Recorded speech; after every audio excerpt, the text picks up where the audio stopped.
For over 15 years, Saturdays and A Legal Curve have been synonymous with one another.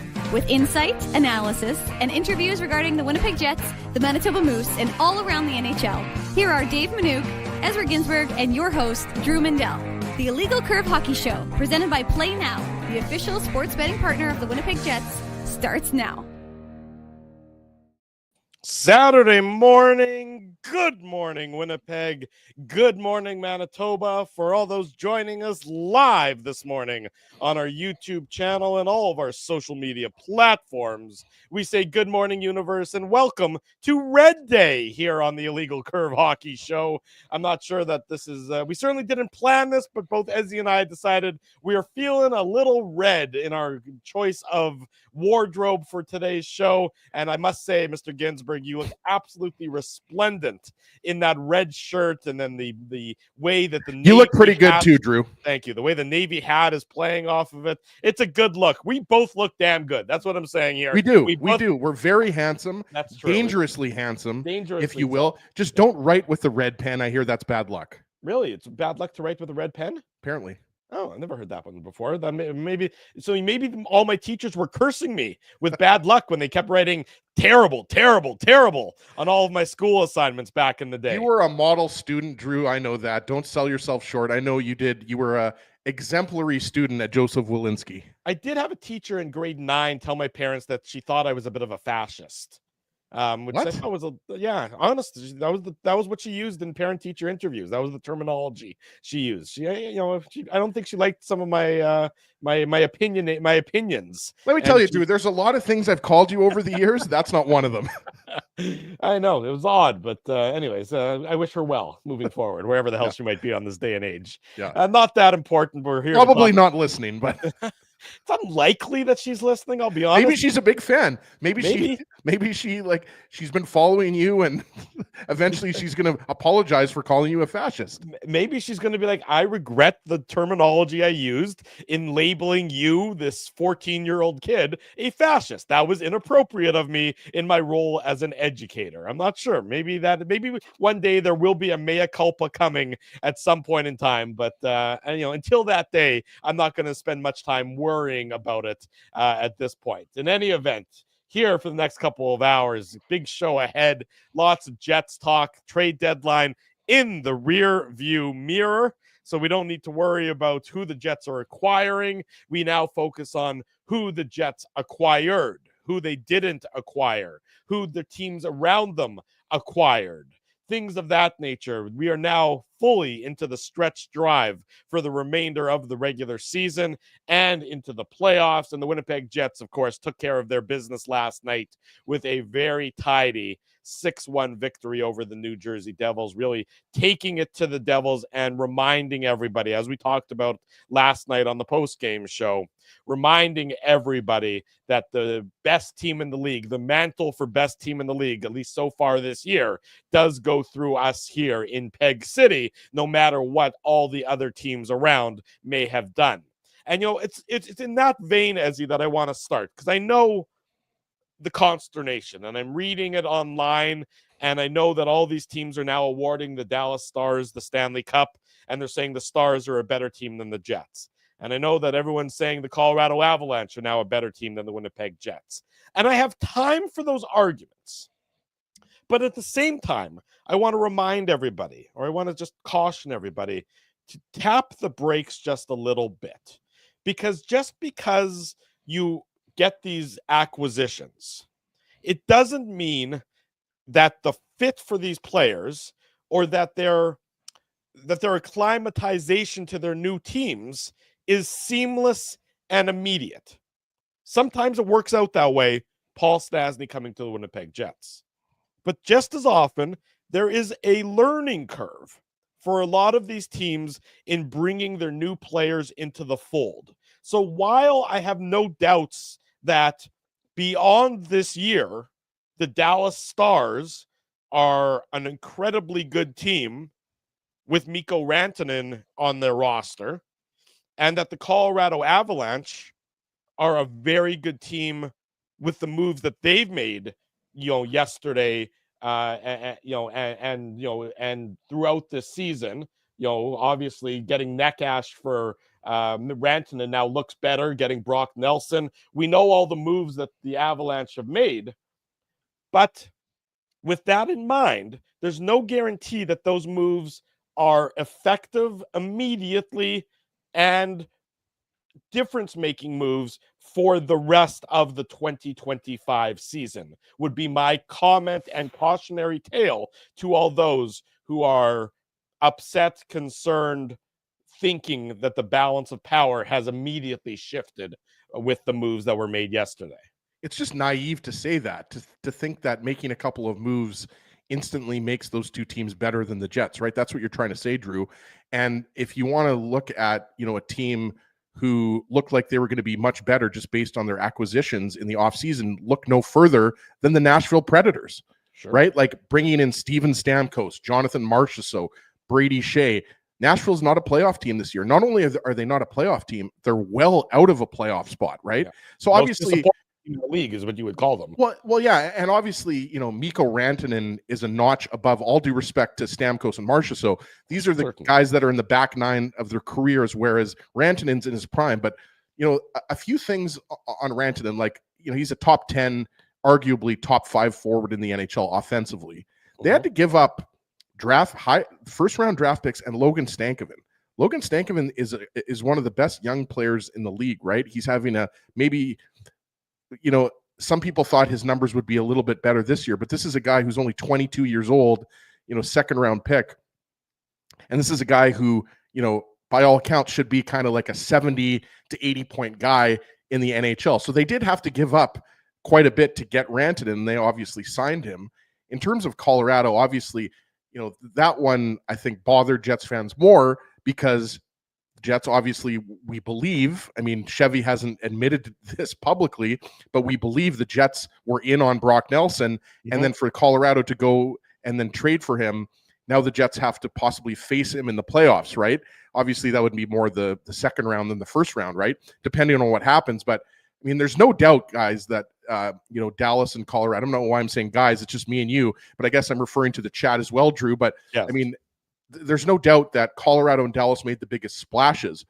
Now, if you want to go and spend some time on the Jets acquisitions, I think it's hard to look at those trades in a vacuum as opposed to comparing them to what Dallas and Colorado did. And I think that's why, if Dallas and Colorado had made similar moves, then I think we would just be taking the Jets moves at face value and saying, okay, Luke Schenn, good depth defenseman. He obviously has the Stanley Cups. He can block shots. He's physical. Okay, Brandon Tanev, he's a guy that's obviously familiar to the Jets organization, good energy player, can contribute a little bit of offense on your fourth line. Okay, those were some pretty good moves. Maybe a tad underwhelming, but certainly not bad. It made your team better. You address some weaknesses, right? Guys that can help you out on the penalty kill as well, right? So I think it's because of the fact that Colorado and Dallas made these big splashes that Tanev and Schenn look a little bit underwhelming. But I think, I still think there was an opportunity missed. Don't get me wrong, Drew. I think there was an opportunity missed to augment the 2C role. All due respect to Vladislav Nemesnikov. He's not a top 2 center in the NHL. He's not one of the better 2 centers in the NHL, mainly not because of, lack of skill or anything like that. He just doesn't have the offensive upside. So I would have liked the Jets to bring in a Jared McCann, for example. I'd be curious to know if the Jets were, talking to the Ron Francis and the Kraken about him, or, there's, Ryan O'Reilly's out there.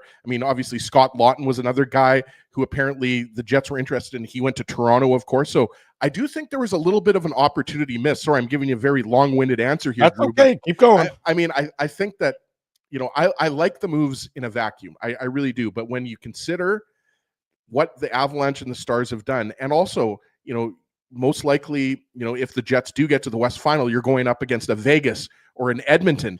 Right. These teams are stacked teams, and that I'm not worried. I think the Jets get through the first round easy. I really do. I think the Jets are getting to the second round, unless obviously things go horribly wrong.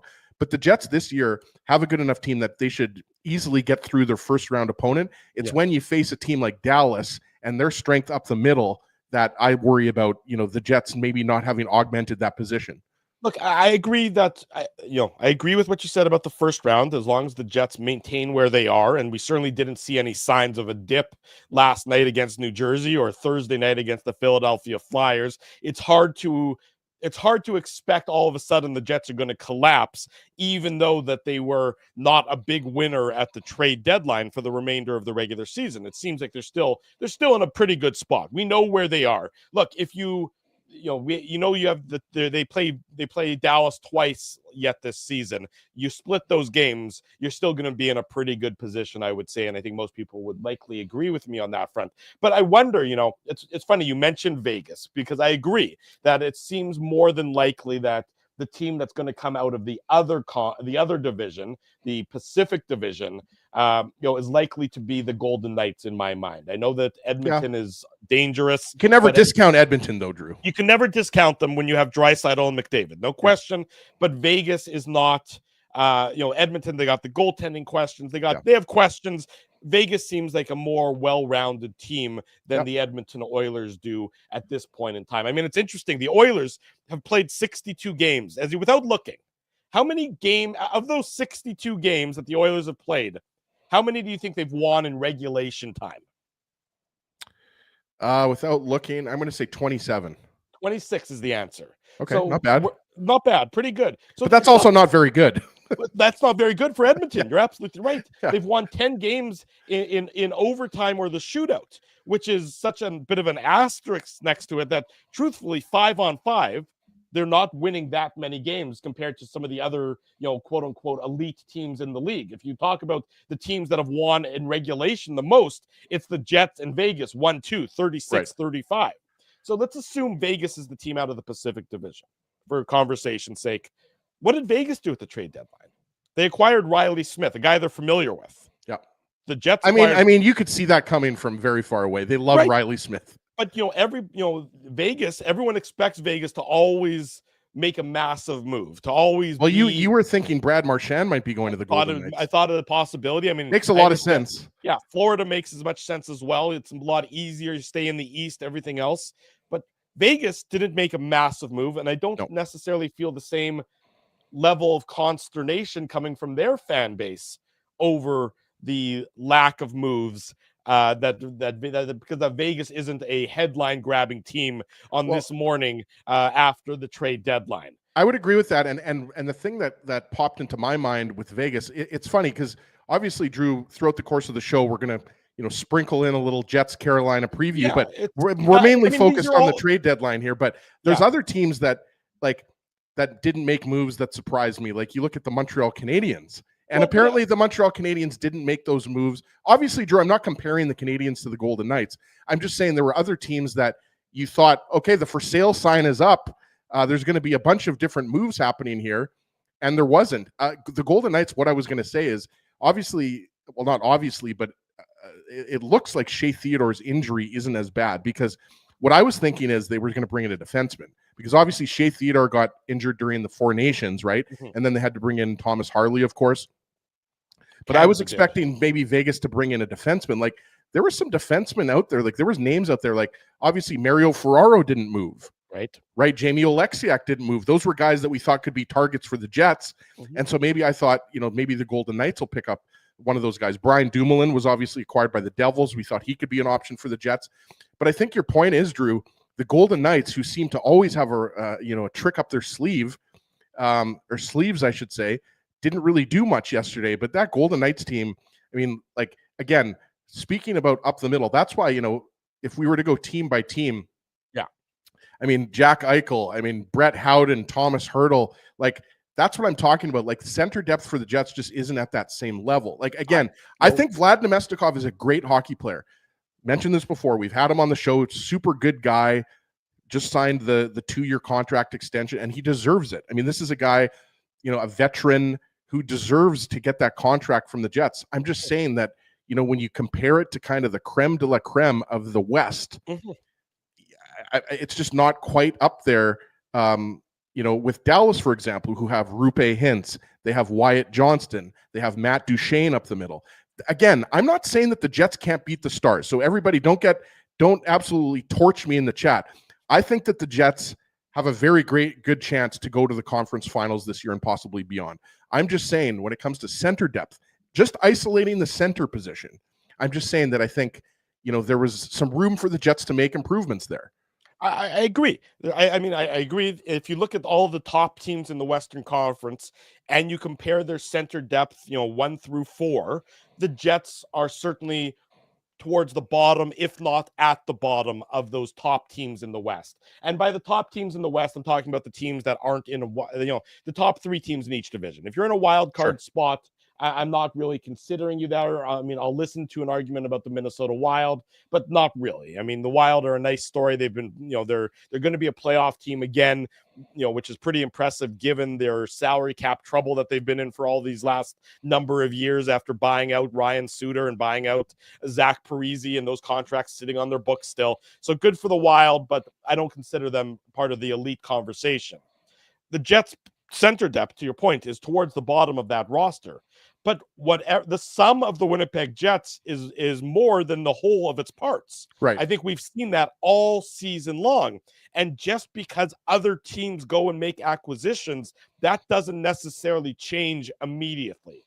That doesn't necessarily mean immediately that Colorado, which has really significantly turned over a lot of their middle 6 of their roster, and Marty Neck and Natchez, Brock Nelson, Charlie Coyle. There's no guarantee that these guys immediately become seamless fits. Frankly, Mikko Rantanen did not seamlessly and immediately fit with the Carolina Hurricanes. Right. Natchez has actually fit better with Colorado than Rantanen did in Carolina. Now we know Rantanen's not there anymore for reasons that we can discuss throughout the course of the program. It's not immediate.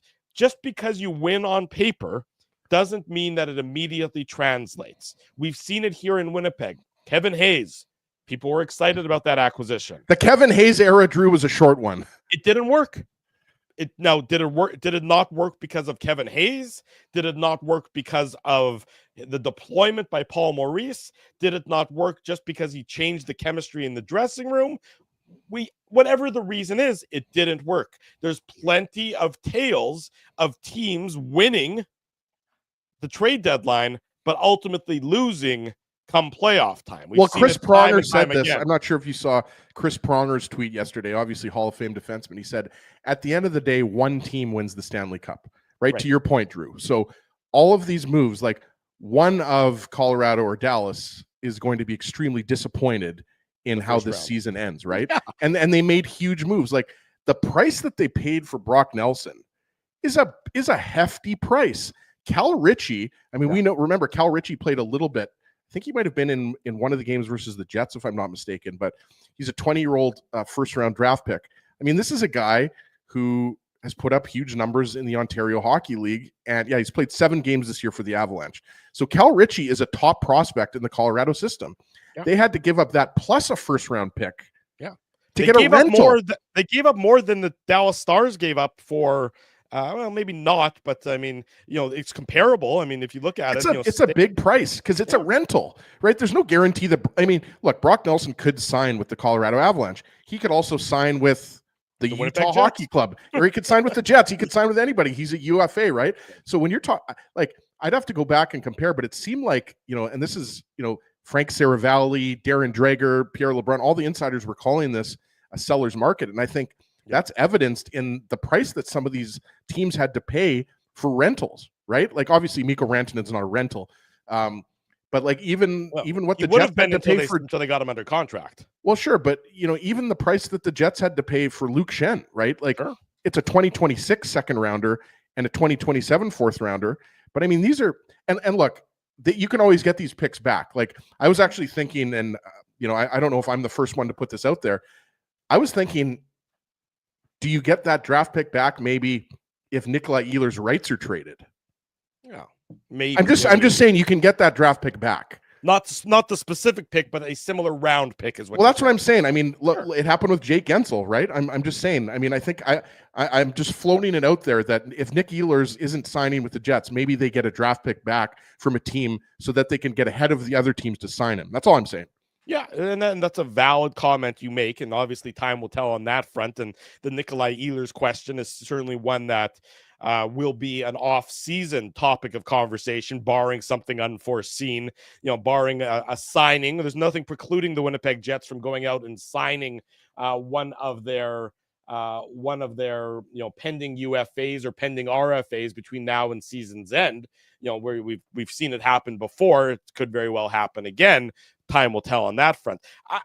Just my overarching point is that, maybe just everybody tap the brakes a little bit, let it play out. We don't know. That's true, is we just don't know what's going to happen. Yes, it looks great for Dallas, theoretically. Yes, it looks good for Colorado, theoretically. The Jets, we know that as currently constructed, they're a damn good hockey team. That hasn't changed. If anything, they're a better hockey team than they were at 12 noon yesterday or at 10 a.m. yesterday. They've improved in areas. Have they improved in all the areas? No, they haven't. We know that. But they've improved. They've acquired. It's not for lack of trying either, right? Kenny Weeb mentioned this yesterday. He said that the Jets had an offer in for Brock Nelson. Now, we don't know if that offer better or worse than the offer that they got from Colorado. Well, it probably wasn't better because New York would have taken it if it was better. But let's not forget that Chevy was out there trying to acquire a 2C, right? We mentioned, I realize Scott Lawton is a polarizing name.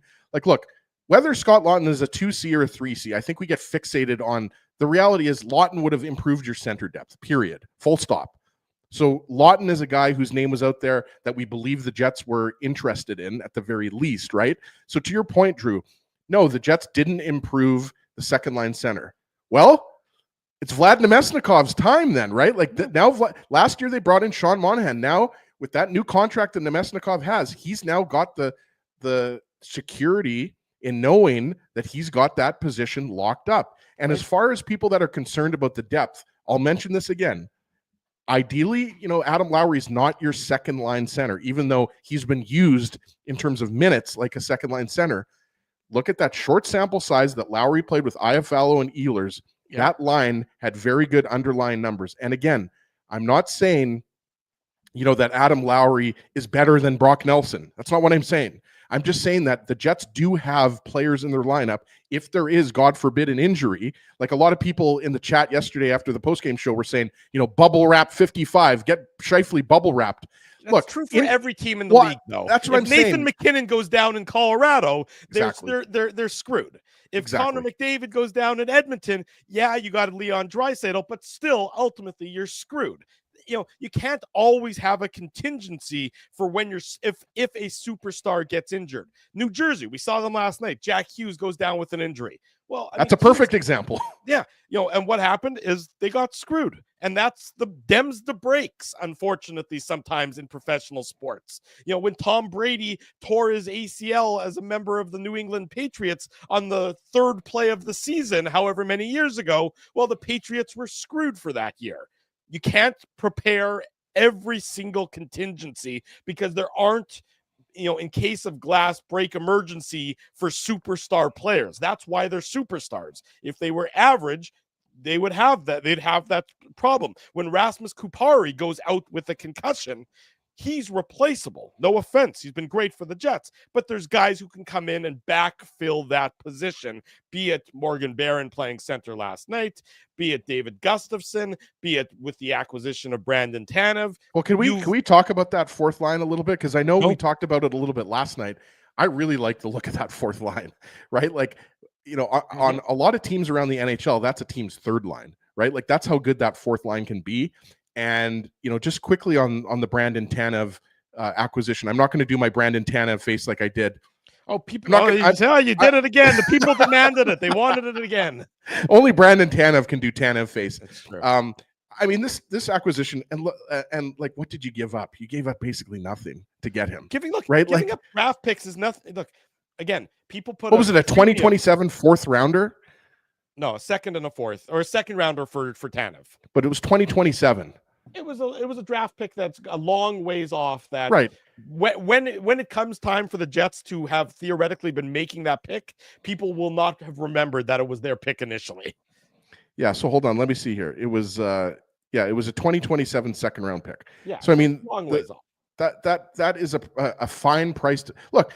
At the end of the day, Drew, the Jets still have their first round pick and they have $6 million of cap space. And I just want to throw that out there as well. A lot of people were saying, commenting that, the Jets didn't use their $6 million of cap space. Yeah. Did we expect the Jets to use all of their cap space? I certainly didn't. And when the cap's going up, by the way, what is it going up to, 95 million or whatever it's going up to? Don't expect the Jets to necessarily spend every single one of those dollars. The Jets are not necessarily going to be a team that spends up to the cap every year. Well, I think that was the part of what people were a little bit upset about is you're banking all this cap space this year and you then don't use it. It's not like it rolls over to next year what you don't spend this year. It's not a bank account in that sense. So I think people thought, look, you have all this space, maybe even be a broker. If you got the space, be a third-party broker, even if it's that simple, and gain a pick that way if you're not going to use it. I understand why the Jets weren't prepared to be a broker before the trade deadline because they thought they were going to need to use that cap space. But I think, that is a bit of a bullet left in the chamber that the Jets didn't use come trade deadline. But who were they using it on, right? Like, had they been able to acquire Brock Nelson? Had they been able to acquire? Right. They didn't, right? And that's the point. Like they obviously that cap space would have been there. They wouldn't have to use all of it for Brock Nelson, but obviously, some of it would have been used. But I just don't necessarily know that. I guess I just don't see that. I don't have as big of an issue with it because I don't ever think that the plan was necessarily to use all of it. It was to use some of it. But I think the point is that, the Jets are going into the playoffs with Vladislav Namestnikov as the 2C. That we know now. And I'm not as disappointed maybe as I thought I would be, more so because that line has clicked really well, right? Cole Perfetti obviously scored another goal. He's on that line with Ehlers. Look, at the end of the day, Drew, what's going to determine whether this was a successful trade deadline or not is how far the Jets go in the playoffs. Yeah. If the Jets go to the conference finals or let's dream big. If they win the Stanley Cup, then I don't think anybody's going to care that the Jets didn't get Brock Nelson at the trade deadline. If Colorado beats the Jets in the second round and they go on to win the Cup, then yes, it's going to be a very depressing summer.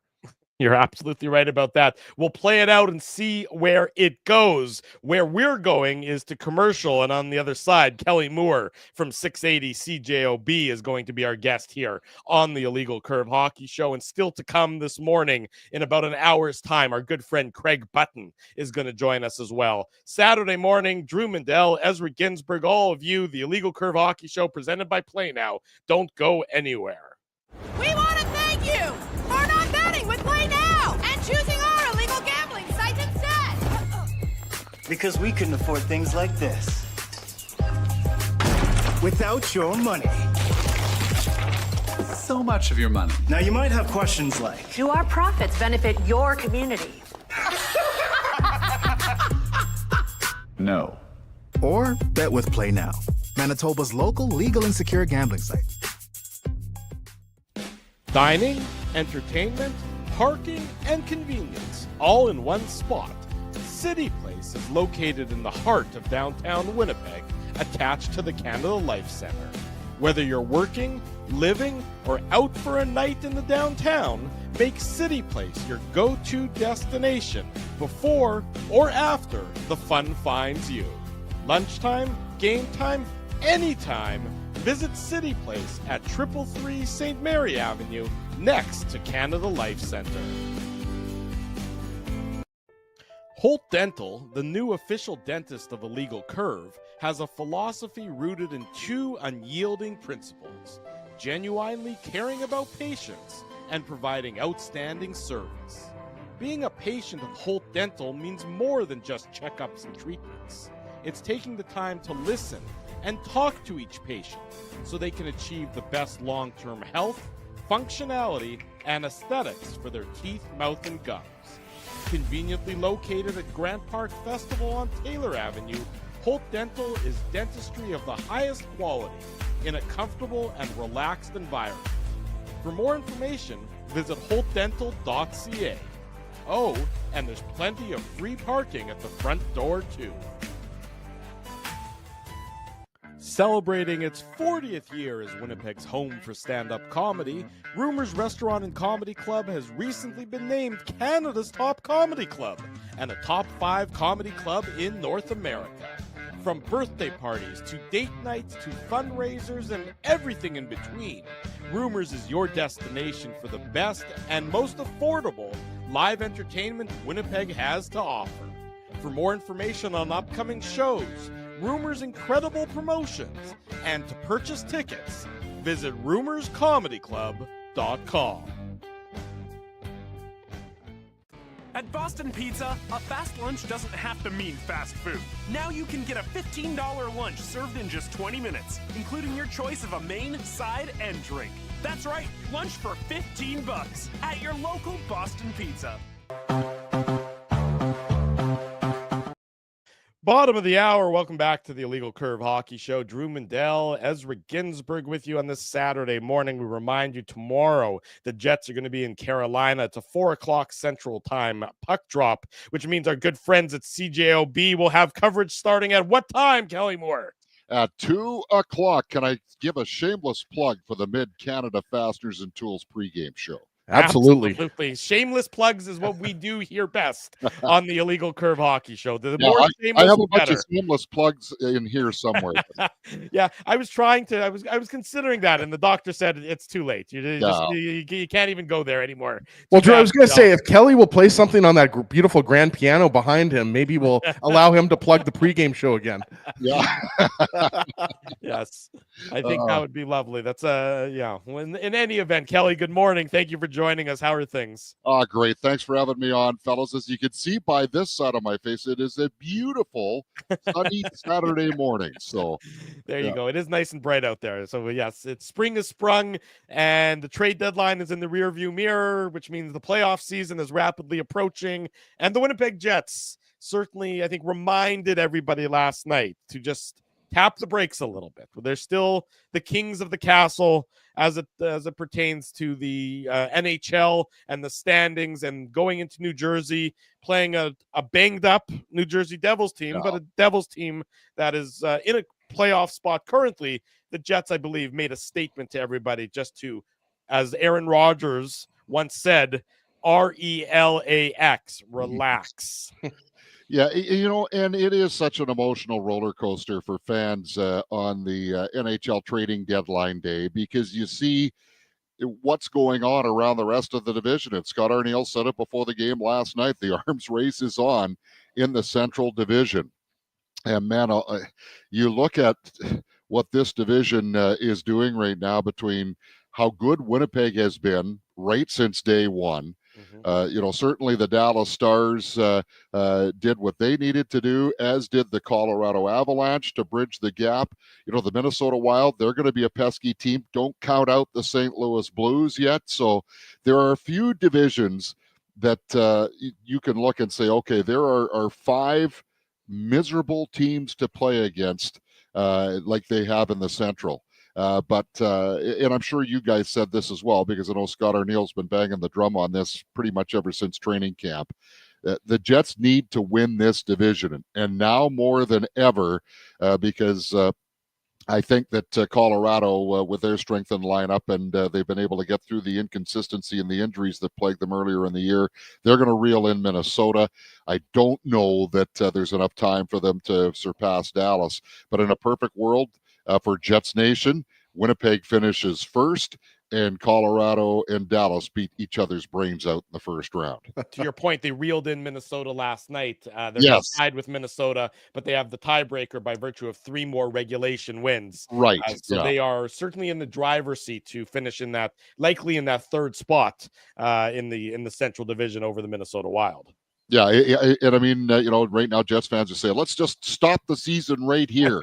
Freeze. Let's make it 64 games long, and let's go now. But you know what? If the Winnipeg Jets play the way that they do, they can compete with Dallas, and they can compete with Colorado. And I don't know about you guys. I know we're not supposed to look ahead other than the next game, but I cannot wait for Friday night. Mm-hmm. Absolutely, that's going to be a matchup. It's must see TV, as they used to say back in the day. That is absolute must see TV if you are a hockey fan. And obviously, Kelly, let's focus on the players that the Jets did acquire, because obviously, Brock Nelson, everybody had him circled, and there was they had the Jets fans had him in their crosshairs. And shout out to you guys. You guys did an excellent job. I was listening in my car and at work. Don't tell Peter Woods at Hockey Manitoba. Okay. But you guys did an awesome job yesterday. Obviously, Jim, Cameron, Christian, the whole CJOB crew, you guys did an amazing job. Wanted to get that in there. But obviously, Brandon Tanev and Luke Schenn, two guys that come with the playoff pedigree. Obviously, now the Jets have some Stanley Cup experience on the back end. I like these moves mainly because they fill holes and they just make the Jets a harder team to play against in the playoffs. Yeah, I do a weekly commentary on Monday, second shameless plug. And one of the things I felt strongly about was the difference between the Winnipeg Jets this year. And this isn't rocket science. I'm sure you guys have been talking about it as anybody covering this team.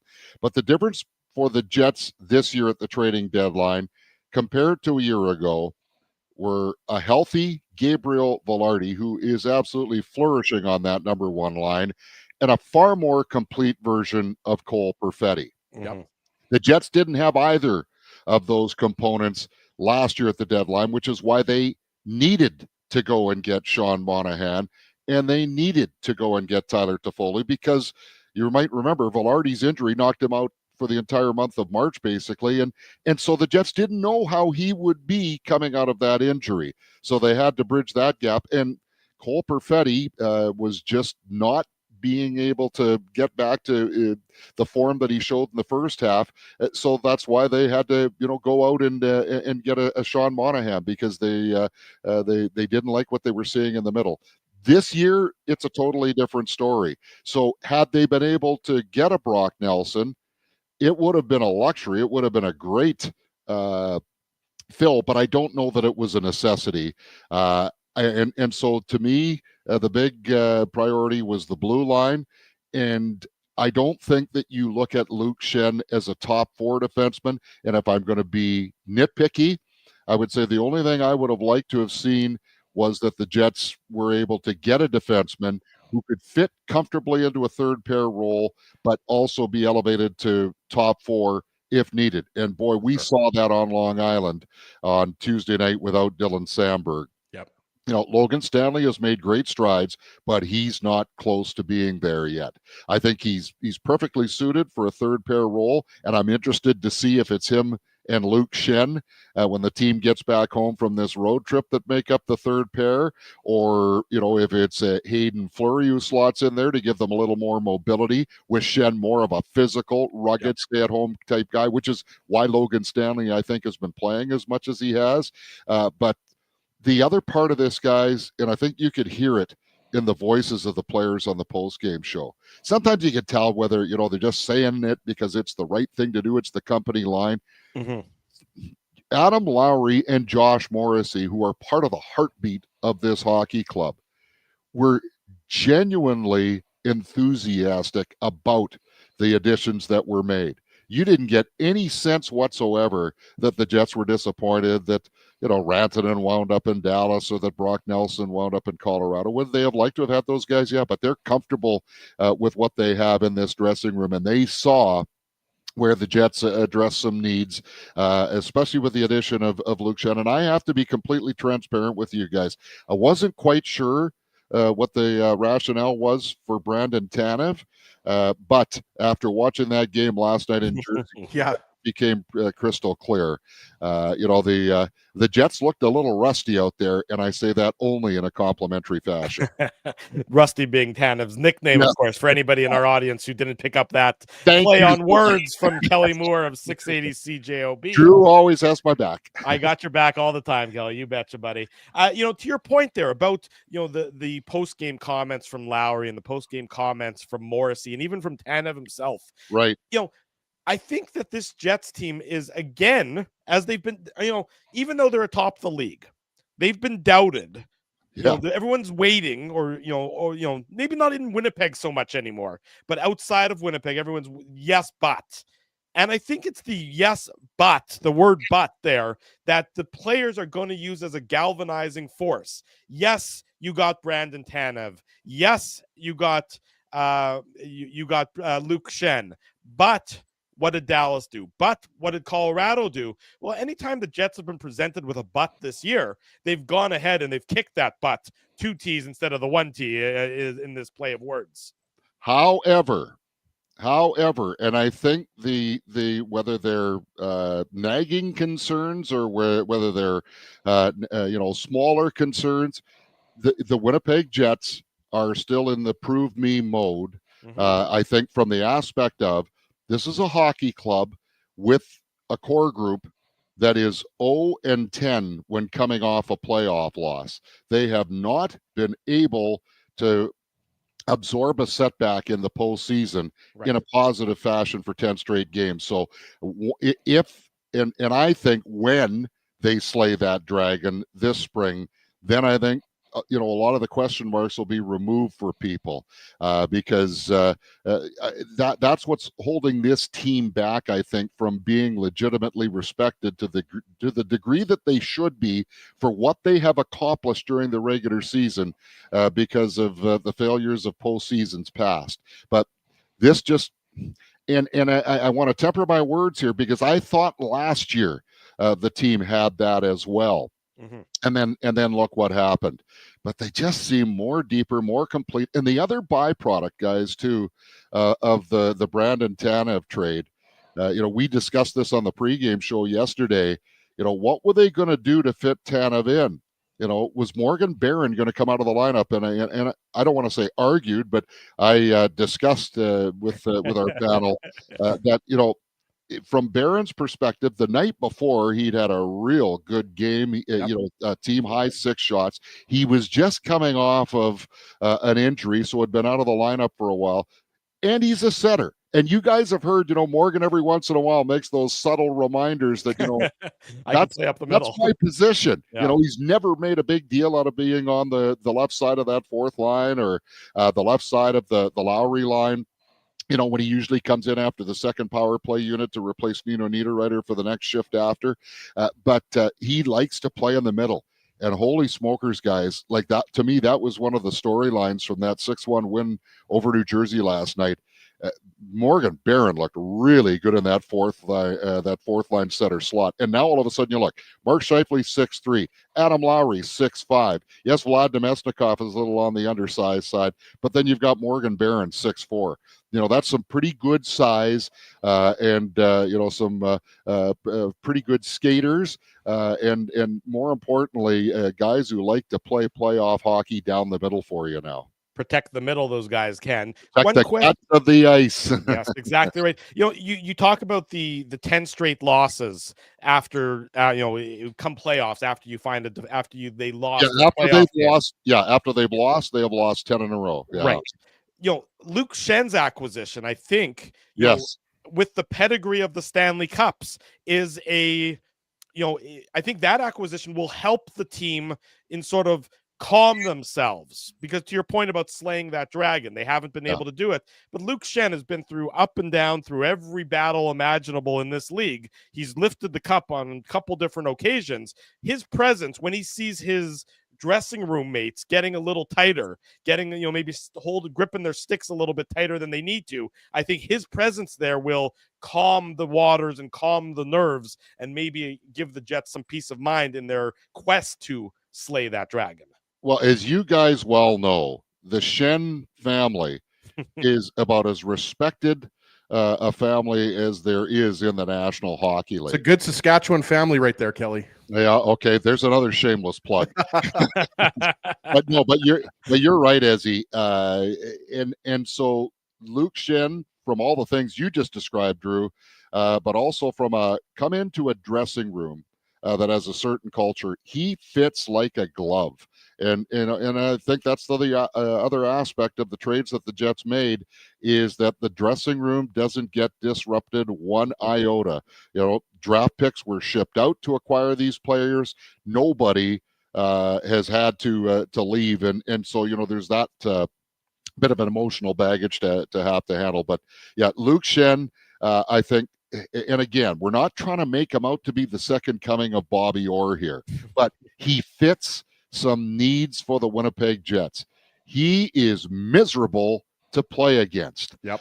And so that net front protection, I think, is absolutely a necessity come the playoffs. Anybody who followed this hockey club last year still has visions of Valeri Nichushkin and Ross Colton and some of the other guys on the Colorado Avalanche being immovable pieces in front of Connor Hellebuck. And so I think that's one area where Schenn will help. Like Brandon Tanev, Schenn will also help on the penalty kill. And that's, you look across the board and the Jets excel in a lot of departments, but penalty kill is one area where they're somewhat average, mostly because of the first half of the season. Over the third quarter, they've been well over 80% on the penalty kill, so it looks like they have that figured out. But Tanev and Schenn are only going to help them there. And then, of course, you have to have depth on defense. The Jets are up to 9 now that I think, they could count on it to various degrees. Fleury was able to play top 4 minutes for them. I know the analytics don't smile brightly on him, but I'm an eye test guy, even though sometimes it's in failure mode. But I didn't think that Hayden Fleury was a complete failure when he had to fill in for Dylan Samberg. But so you've got him. You do have Logan Stanley if they decide to go in a different direction. Colin Miller is certainly battle-tested with some of his previous stops, be it in Dallas or Vegas. And then I think, the dark horse in all of this, and I haven't had a chance to see him play, but I rely on Icy Dave. I know where you're going here. He's not here. We don't have to talk about him. It's okay. And I think, when the Moose season is done, Elias Solomonson is a guy that is going to be brought up just to experience the what the Stanley Cup run is all about, and he's earned that. With a good first North American pro season with the Manitoba Moose. So that gives you your 10 deep on defense. And I think certainly when you look at this team with the way that they're set up on forward, you can't, no team, even Dallas and Colorado, what they've done, you can't have 8 or 9 guys that are all top 6 capable, in terms of being highly productive players. But in the NHL, in the playoffs, it becomes a totally different game. So the Jets do have people that can play playoff style hockey if injuries dictate they have to elevate, and I'm thinking along the lines of a Nito Niederreiter. I'm thinking along the lines of an Alex Iafallo, and I think to a certain degree Brandon Tanev. And then you've got the guys like the Gustafsons, like the Kaparis, and even further down, Dominic Toninato, Axel Janssen, Fialbi, Jared Anderson, Dolan. There's a good base here if you have to push up, because at some point you're going to need to do that. But just like most teams in the NHL, if you suffer an injury or injuries to the degree that a team like the New Jersey Devils have, it's going to be really difficult. Yeah. Kelly, I wanted to ask you about Nick Ehlers, right? Because obviously the Jets are a playoff team this year. As I mentioned on last night's postgame show, we're on clinch watch because the Jets are getting close. Not necessarily, if they beat Carolina, are they going to clinch a playoff spot? But in the next, week to 2 weeks, I think the Jets are going to be, close to clinching a playoff spot. But everybody's obviously focused on the playoffs. There's obviously unfinished business. Yes. What happened last year with Colorado. And the reason why I bring up Nick Ehlers is because obviously last night he had the goal and two assists. He was fantastic.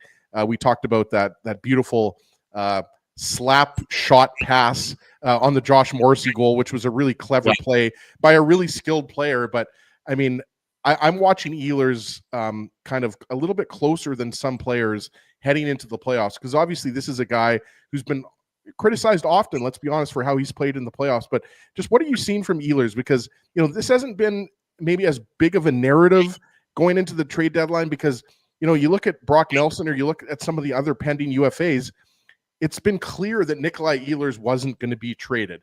But it's also clear that we have no idea if he's going to stick around a little bit. So just what's kind of your overall assessment of that situation? Because a lot of Jets fans here are obviously hoping that, if the Jets go on a long playoff run and potentially win a cup, Ehlers is going to stick around after this season. Yeah, well, that is to be determined. You know, the one thing I would say is you only have so many long-term contracts, even with the increasing salary cap, because of the fear, I think, of aging out to a certain degree. You only have so many of those slots that I think most teams want to fill. You know, they've dedicated 2 of those slots clearly to Connor Hellebuck and Mark Scheifele. I would think I can't see it not happening that when the contracts expire, the same thing will happen for Kyle Connor and for Josh Morrissey. You know that Gabriel Velarde and Dylan Sandberg are going to get extensions. So how much room at the end is there?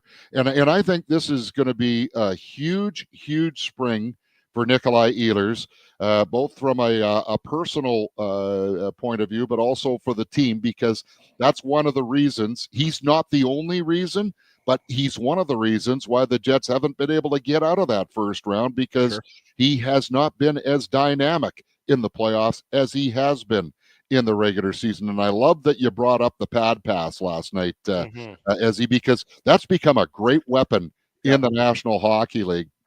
And the skill players certainly are the ones that you often see executing that. So, and the other part of it too was, how about the little loop-de-loop around the back of the net, come out the left Beautiful side. set play.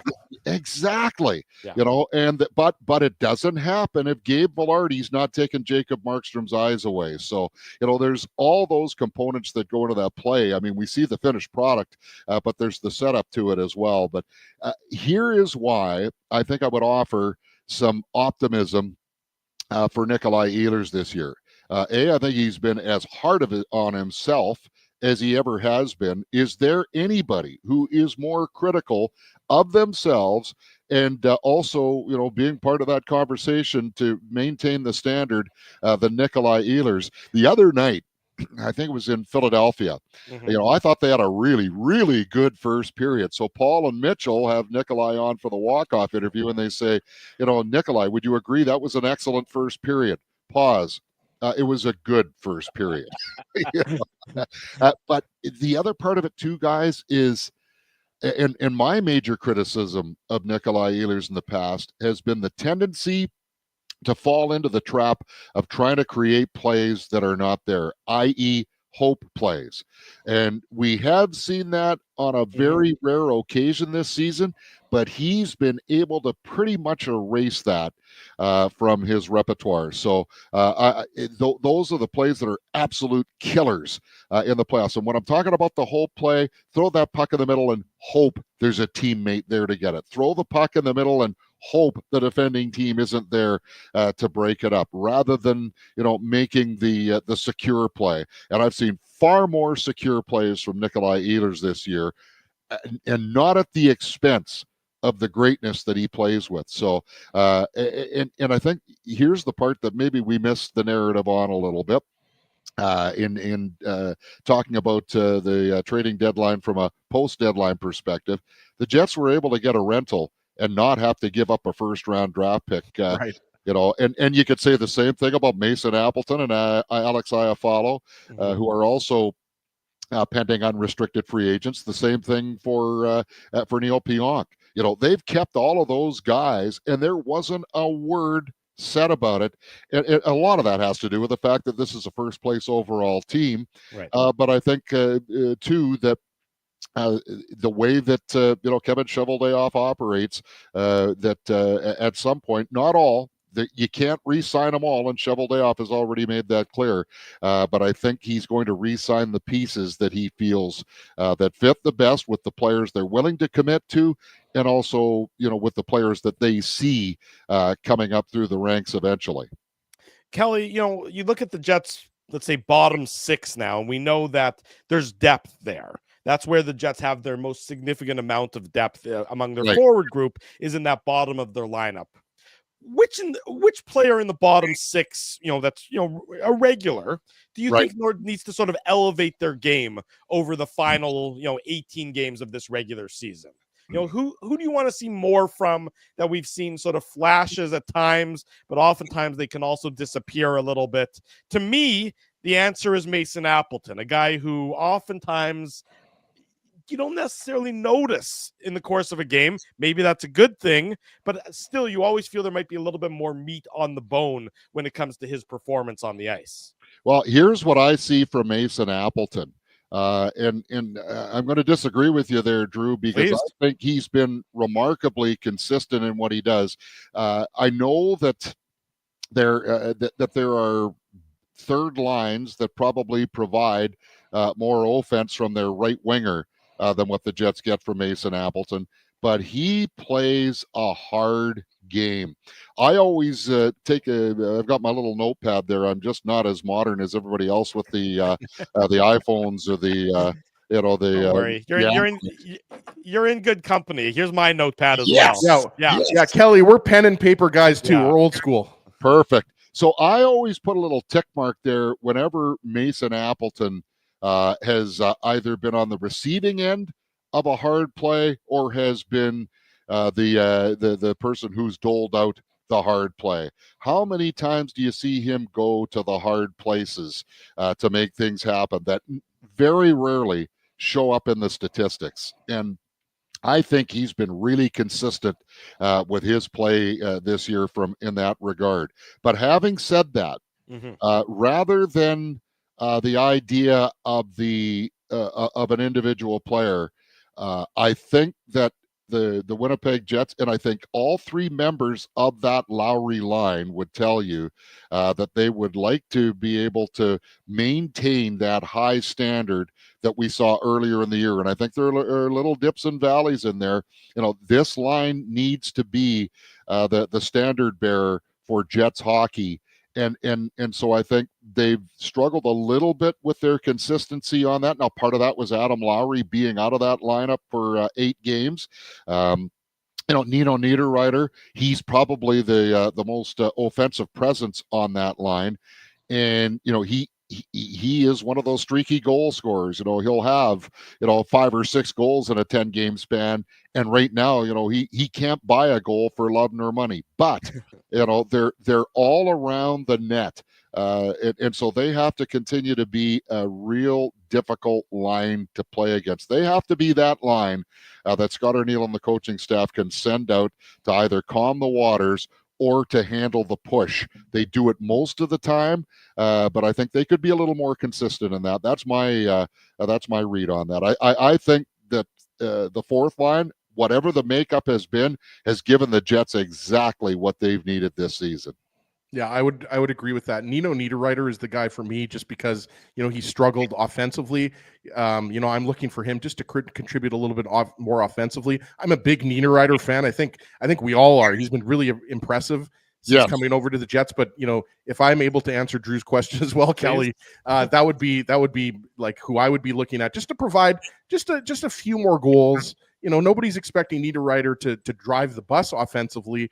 But I just like to see a little bit more, just a little bit more of an offensive spark from him.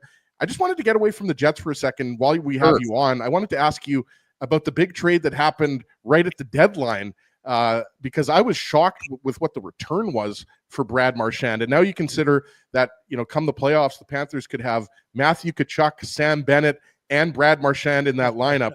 I mean, I think it's pretty intimidating for the other teams in the East. But what did you think of that trade? Because obviously, as you know, in the media business, you're always hoping for the big splashes, right? We weren't sure if Rantanen and Marchand were going to get traded, and they both got traded. I just was a little bit surprised that they didn't get more for him, considering that he's clearly a future Hall of Famer.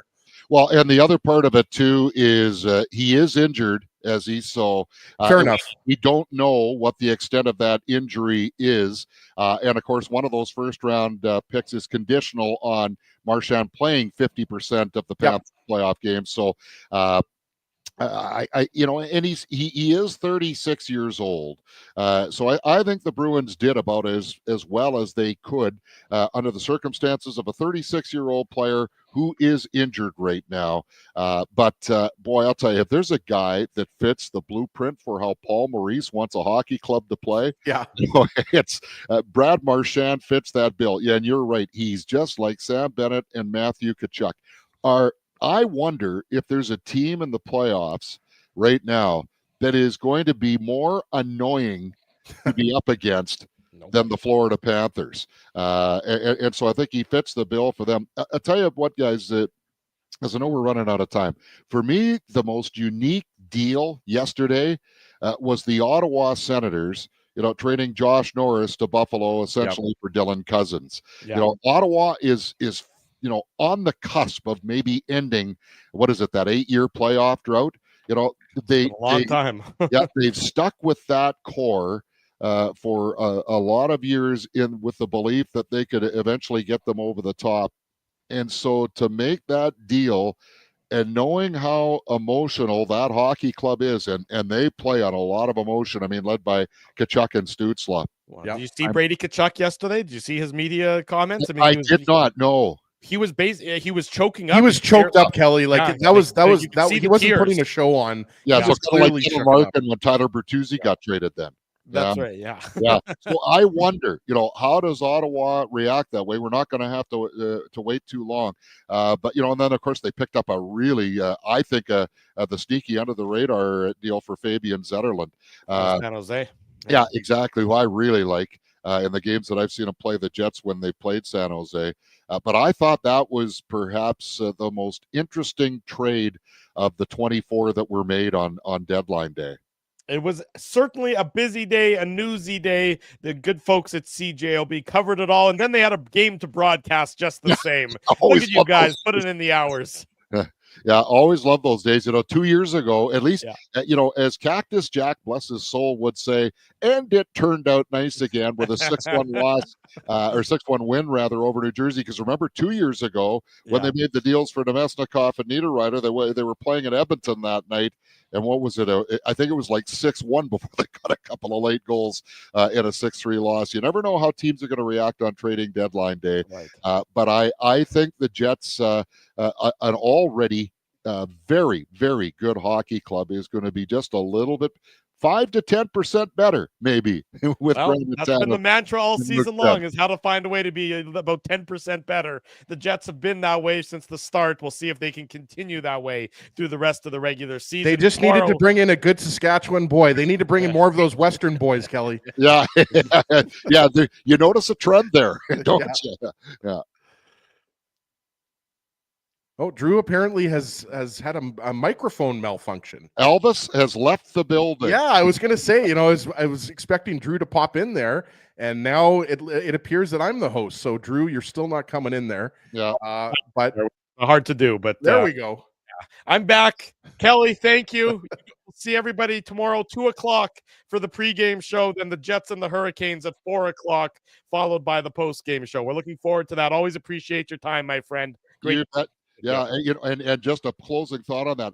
I wonder what the emotional level of the Carolina Hurricanes is going to be tomorrow. And you notice Winnipegger Seth Jarvis now elevated to the number 1 line in Carolina to take over from Rantanen on that line with Blake and Aho. So, yeah, definitely looking forward to that game. As always, fellas, thank you for having me on. I always appreciate Saturday mornings talking with the Legal Curve crew.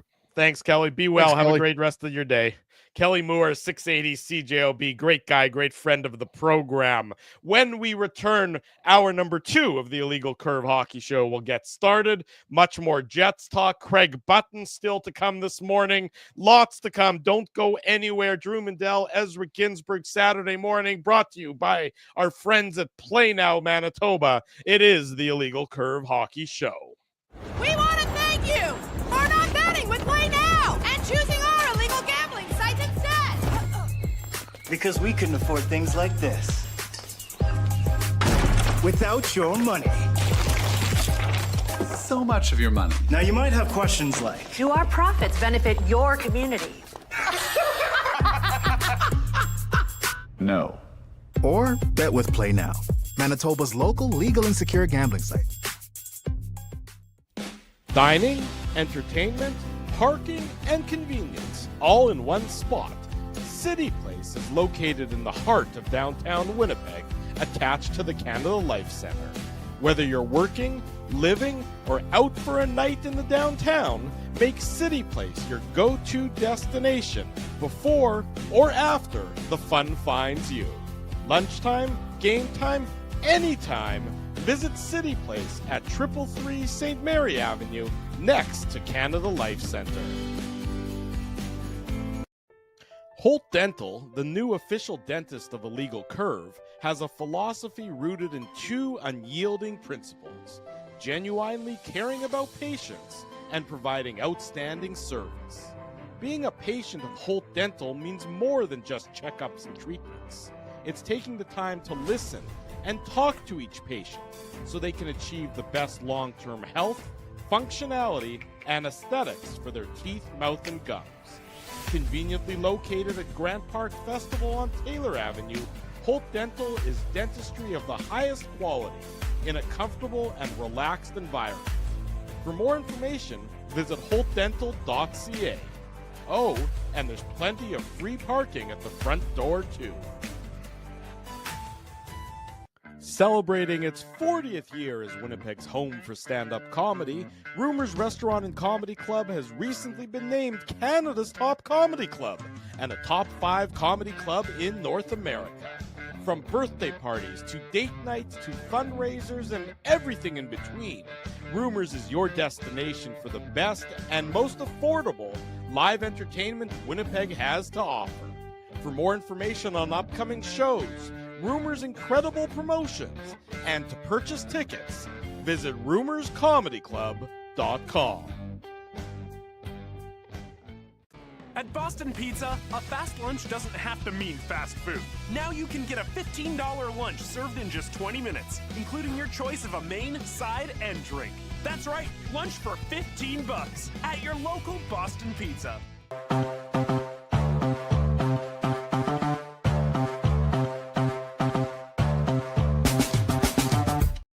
We are back Saturday. It's the morning time. Drew Mandel, Ezra Ginsburg, the Illegal Curve Hockey Show. A friendly reminder to everybody that the Illegal Curve postgame show is going to come your way tomorrow, right around 6:30 or so in the afternoon, late evening, early evening, whatever time you want to say. We'll talk about the Jets and the Carolina Hurricanes tomorrow, right around 6:30, 6:45. As you can see on your screen, or for those listening on the podcast, we remind you to subscribe to our YouTube channel, smash the like button, and ring the bell to turn on your notifications. That way you'll be informed each and every time we go live here on the Illegal Curve YouTube channel. That means on Saturday mornings with the Illegal Curve Hockey Show. That means after each and every Winnipeg Jets game with the Illegal Curve post-game show. That means next Friday at 12 noon with our special City Place show. And of course, that potentially means, fingers crossed, and all signs point to yes, for the Illegal Curve pregame show before the home playoff games. All these things in the works. Stay tuned for more details, but it's a busy, exciting time ahead for Jets fans and for us at Illegal Curve. So the best way for you to stay informed is to subscribe and ring the bell to turn on your notifications. This is also exciting. We have now doubled the amount of money in the Illegal Curve bank account because Vicious has hit the super chat for $13.99. For those listening on the podcast, Vicious says, what will happen to our second line when we play Vegas? Could we not have Lowry as our second line center with Iafallo and Ehlers? I mean, we did see it for a few games earlier in the season, right? So it's always a possibility there. I mean, I think, though, that you're going with Nemesnikov up the middle all day long. I mean, I think you might see some tinkering. I don't know. And maybe you see Lowry with Ehlers and Perfetti as your second line. I don't necessarily know that you're going to see Iafallo move from a fourth line role. Like, that would be a lot of, moving around, because then I guess what you're doing is you're having Nemesnikov as your fourth line center. And then if Iafallo is replacing Perfetti, is Perfetti's on your fourth line? I don't know about that. But Lowry has shown in a small sample size he can handle that second line center role. I think the Jets' deployment is pretty evident after the top line. So we know when Scheifele and Velarde and Connor play and they do their thing. When the Jets need a goal, the Nemesnikov, Ehlers, Perfetti line gets more ice time. When the Jets are defending a lead, which has been more often than not this year, it's Lowry and it's Appleton and it's Niederreiter who get the more ice time. Now, can some of those pieces be mixed and matched depending on who's going on a particular night or who's not going? Absolutely. That's the beauty of having the depth that the Winnipeg Jets do have, that they can mix and match and interchange things and shake things up without really having to, what I would describe as, elevate somebody who's a complete fish out of water. We know the Jets' strength. We know that a lot of these guys can act and succeed in a lot of different roles. That's where the depth of the Winnipeg Jets is an advantage as compared to a lot of the other teams that they're going to be playing. Do the Jets have the most talented, 12 forward group roster? They do not. Dallas has a more talented roster. Colorado now has a more talented roster. A lot of the other teams also have equally, if not more, talented rosters. But as I would say, though, Drew, I don't think that even with Colorado acquiring Brock Nelson, and then obviously Casey Middlestat for Charlie Coyle, to me is a bit of a wash. I don't know. I don't necessarily know that. No, but Middlestat hasn't worked in Colorado. No, he hasn't worked, but I'm saying I don't think Charlie Coyle is this tremendous upgrade over Casey Middlestat. That's all I'm going to say. I think he's going to fit better than you knew that Middlestat wasn't working. He was there. He was middling. Yeah, but Drew, look at Charlie Coyle's numbers over his career. Know. He's not a 70-point guy. Like, he's a good player. Right. All I'm saying is that Nelson is the big one. No question. Nelson's the big move there. But even with those moves, I don't think that the Jets forward depth, like top 12, I'm with you. Dallas, I think, is right now probably arguably number one in the entire league as far as forward depth. Maybe Florida Panthers are up there as well. But I just don't think that they're as far away as some people are suggesting that they are. That's all I'm saying. That's just my opinion. And that's perfect. I mean, look at their fourth line. You've got Alex Iafallo, Brandon Tanev, and Morgan Barron, or when he's healthy, Rasmus Kupari on your fourth line, who's a first-round pick. I just think that, if you were to compare line by line, I think when it comes up the middle, that's when the Jets' forward depth is a little thinner than some other teams. I mean, for the Jets to succeed come playoff time, it's going to require they have to come in waves. Because top line versus top line, Connor, Scheifele, and Velarde just aren't as good as Dallas's top line, and they're not as good as Colorado's top line. They're probably not as good as McDavid. They're not as good as Eichel on Vegas. But we knew that before the trade deadline. Despite all this, by the way, Drew, the Jets are the top offensive team in the league. I know. That's what I'm saying. Right? It's the waves. It's the Jets throwing wave after wave after wave after wave where they begin to submerge their opposition. It's not strictly on a strength on strength. Our top line is going to be better than your top line, because that's not how the Jets are built. And that's not, Scheifele, Velarde, Connor, we know. A lot of people smarter than yours truly have been running the numbers, and they say that nobody's smarter than you, Drew. Come on. I mean, honestly, I'll be humble for a minute and admit that yes, it's true. Somebody could be smarter than me, but Scheifele, Velarde, Connor, they grade out in a vacuum as an average NHL top line, and it's where in the second, third, and fourth lines where the Jets excel. Where the Lowry line as a third line is in I think I saw the top 95 percentile of lines. And then the second line has been in the top 90% percentile of second lines. And the fourth line has been also in that 90-95% range in terms of the percentile where they land. So it's the waves that the Jets throw at you that allows them to succeed. Now, my theory, which I've said for a while, is that depth wins you regular season games, but superstars win you playoff games. The Jets' ace in the hole, of course, is that their superstar is Connor Hellebuck, a guy whose name I don't believe we've even mentioned so far this morning on the show, which is hard to believe, but it just goes to show you how much what he does is become second nature to all of us, and it's become expected to all of us. Right. If the Jets protect the middle of the ice, which they haven't done in the playoffs most recently, especially last year against Colorado, Connor Hellebuck could be that superstar that puts the Jets over the top.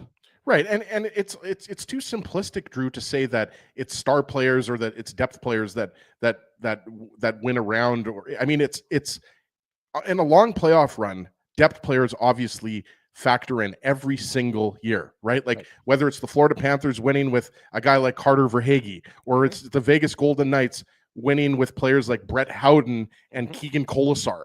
I mean, Ryan Reeves, when the Vegas Golden Knights, that first run, he scored the winning goal against the Jets, right? So obviously depth is always going to come in, but you're right. I mean, it's the superstar players who tilt the scales one way or another, and the Jets happen to have the best goaltender in the world right now. They also happen to have one of the best defensemen in the world. So that's what I would say that sometimes is overlooked on the Jets, where, yeah, if you're going to compare the Jets' top players to the Avalanche top players, yeah, look, you could do that with any team really in the league. How many players, I should say, are as good as Nathan McKinnon and Cale Makar? Those are two of the top 5 players in the world, right? So, I mean, obviously it's recency bias. The Avalanche are one of those teams that the Jets know there's a chance they're going to have to go through to get to the West Final and beyond. But you're absolutely right. I mean, the Jets have a lot of strength. Look, they're one of the best offensive teams and one of the best defensive teams in the league for a reason. I mean, this isn't a fluke. The season's almost over here. We're 64 games into the season. It's not like we're talking about 5 or 10 games into the season here. And the Jets have maintained first in the league for the majority of the season, right? So it's not like, we're talking about a flash in the pan here. So I think that with the lineup as it's currently constructed, it could easily go all the way. I mean, that's why hockey is the sport that we love to cover. It's because it's unknown, right? Like, we're going to have to wait to see, who do the Jets match up against? Are there injuries? What type of adjustments are the Jets going to have to make in series? What type of adjustments are the other team going to make? Can the Jets make those adjustments? Because they haven't been able to make those adjustments, in the last couple of playoff rounds, where they just, they find adversity, which you always do, and the Jets have shrunk in the face of that adversity. And that's going back to our conversation that we just had with Kelly Moore. I think that's why Luke Schenn is going to be a big asset. He's going to be an asset on the ice, but, let's be frank, he's a third pairing guy at this stage of his career. What he does in that third pairing is going to be important for the Winnipeg Jets, but on the ice, he's not going to be your knife's edge between winning and losing. And I would suggest that if there's a deep playoff run, I mean, it's not guaranteed Luke Schenn's going to necessarily play every game, right? We talked about that with the Tampa Bay Lightning. Obviously, the Lightning defense, with Hedman and Eric Chernak and Mikhail Sergachev, a little bit deeper than the Jets. But McDonough still there? Yeah, Ryan McDonough back in the Cup years. Yeah, he was there. So, I mean, there's always the chance that, Schenn and Colin Miller, for example, switch spots. And it's possible Schenn plays all the games. I'm just saying, based on his age, based on the fact that the Jets are deep on defense now. And just as an aside, Drew, I know there were, a certain segment of Jets fans that were unhappy, that the Jets didn't get a left shot defenseman. And I'll be honest. I mean, I'm somewhat disappointed because I do think, Logan Stanley has struggled at times this year. I think he's playing better than he was earlier in the season. I'll give him that much. I'd agree. But I do think you still have Hayden Fleury there. And again, I don't think, look, Hayden Fleury, to steal a line from Kelly Moore, Hayden Fleury is not Bobby Orr. But I think when Hayden Fleury was paired with Colin Miller, their numbers were good. Their underlying numbers were they weren't blowing anybody out of the water. Right. So, I mean, if your third pair is Hayden Fleury and Luke Schenn, for example, and you're playing 14 or 15 minutes a night, I have no problem with that. We'll wait and see. I mean, the Jets always do have the option. I just wanted to get that in there, to have Hayden Fleury there. I think, Ville Heinola is a guy that, speaking of guys we haven't talked about, Drew, I mean, he's number 8 on the depth chart now. Even if number 9 on the depth chart for the Jets, right? So it's pretty incredible. That's a conversation maybe for another time, what his future is with the Winnipeg Jets. But obviously, bringing in a guy like Luke Schenn doesn't help. Winnipeg Jets is what his future is. I would agree with that. I don't think his long-term future is with the Jets. I think, I'm not going to say he's been a first-round bust, but I definitely don't think that his future is with the Jets. Let's just leave it at that. But I like the moves. And again, I think at the end of the day, we're going to say this was a successful trade deadline if the Jets go deep in the playoffs. If the Jets are knocked out in the first round, then obviously everyone's going to be talking about how the Jets should have got Brock Nelson, or how the Jets should have got this guy, Jared McCann, or Scott Lawton, or whoever. But this is the group. I mean, this is the group that got you this far. Chevy goes out and he acquires a couple veteran players, a guy on the fourth line that can give you some energy and speed, kill some penalties. And then obviously, as we've talked about, Shen is a guy who blocks shots and gives you a solid 14 or 15 minutes of defensive play. So I think the Jets are setting up nicely. And probably the most important thing that we haven't talked about a lot, aside from Kupari, they're healthy, right? Yeah. Like, this Jets team is healthy. Obviously, knock wood. Hopefully that continues the last 18 or so games of the season here. But the way the Jets are currently constructed, I mean, when I'm sure people ask you this, around town, Drew, all the time, like, is this going to be the year? Well, my response is always, like, why can't it be the year? Certainly. I don't know how many other teams in the Western Conference that really are scaring the Jets right now, aside from maybe Dallas. Well, the way the Jets have been playing, I mean, they have their MO. They know exactly how they have to play. Now, the Jets haven't really been punched in the face. They haven't been punched in the jaw yet this year. And that's the question, I think, that is going to be the playoff question. Whatever happens between now and the end of the playoffs, look, the Jets basically have to go. If the Jets win half of their remaining games, they're likely going to, I'm going to, without crunching the numbers and doing a deep dive, if the Jets win half of their remaining games, they're going to finish with 110 points. They should win the division. It'll be an upset if they don't win the division, as long as you win half of your remaining games. So that, and then the question becomes, come playoff time, how do they respond to that first time they get punched in the nose? They haven't been punched in the nose the last couple of years. Every time they've been punched in the playoffs, they wilted, they faded, they just dissipated entirely. Are they built different? That's what they would like us to believe. That's why you go out and you get a Luke Shen to, I think, ensure that your dressing room doesn't panic after you get punched in the nose for the first time. That's where the question begins to arise now for the Winnipeg Jets. To your point, though, as quickly, I was looking it up while you were talking there. Colin Miller and Hayden Fleury together, they played 116 minutes so far this year as a pairing. They had a possession numbers of 57.5% and an expected goals of 57%. So which is good. Which is great. Very good For a third pairing. That's what I'm saying. Like, Hayden Fleury gets kind of, like, he gets lost in the shuffle a bit. He gets lost in the shuffle. And I think that's what often happens when the trade deadline, every year when the trade deadline comes around, everybody is looking at those trade bait boards religiously, right? Like, we're looking at Daily Faceoff or Sportsnet or The Athletic or TSN, and everybody's focused on the names out there. And we kind of lose track of the macro level looking at these teams. Like, don't forget that this Jets team has been in first place the majority of the season. And specifically, Hayden Fleury was a third pairing guy who moved up to the second pair when Dylan Samberg was injured. And yes, he did struggle. And don't get me wrong. I mean, like you said earlier, Drew, there's a lot of teams that have a Dylan Samberg, right? Like the Devils losing Dougie Hamilton, I would say, is comparable to the Jets losing Dylan Samberg, or maybe more so Josh Morrissey. But the point is, you could take a top four defenseman off a lot of teams. Look, if the Dallas Stars lose Thomas Harley, that's a big loss. Obviously, Heiskanen is going to be coming back, which is scary. But the point I'm trying to make is, like you said, the underlying numbers for Hayden Fleury and Colin Miller were good. So if Logan Stanley struggles, I think Hayden Fleury and Luke Shen, those are both veteran defensemen. There's no reason to think, look, Fleury plays a very reliable, solid defensive game. He can skate. I mean, he doesn't make a lot of mistakes. So he's kind of your prototypical, boring, reliable defenseman. So the Jets do have options.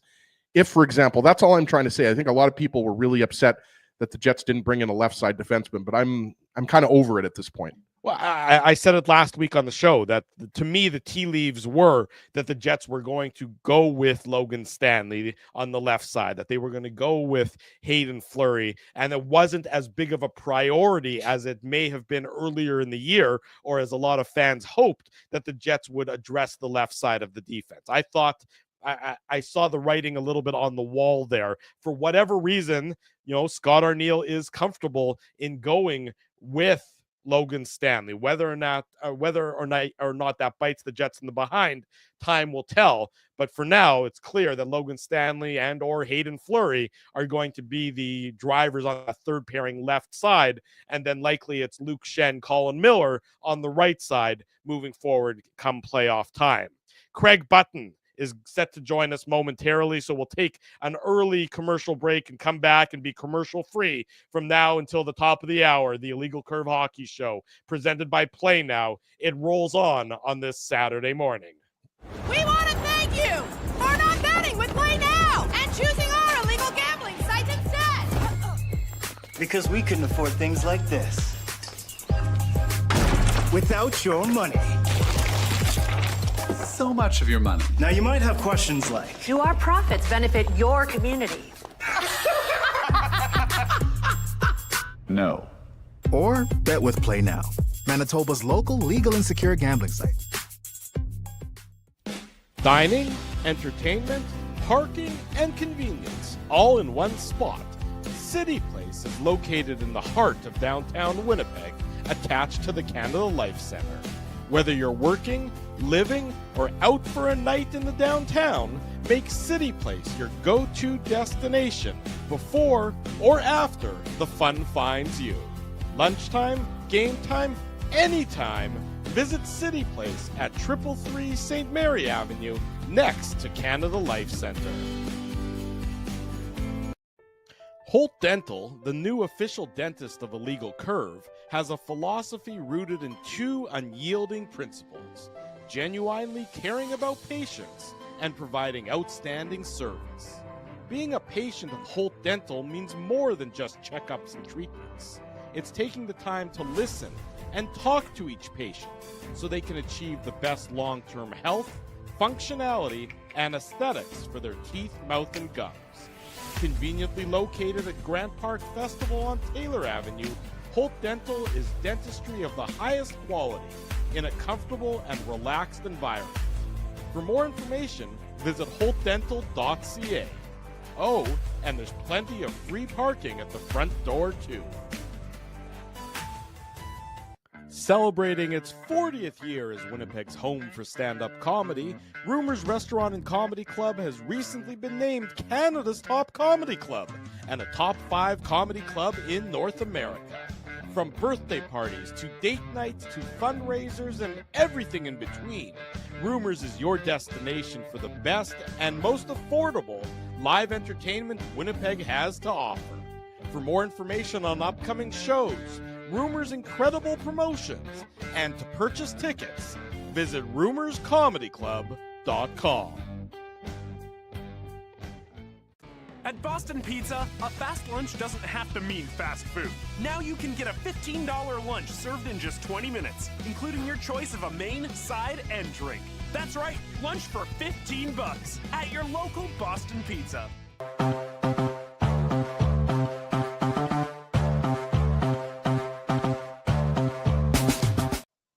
Bottom of the hour, Illegal Curve Hockey Show, Saturday morning. Drew Mandel, Ezra Ginsburg with you. Craig Button set to join us momentarily. We'll bring him in as soon as we see him backstage tomorrow evening, 6:30, 6:40, right around there. The Illegal Curve post-game show following the Jets and the Carolina Hurricanes.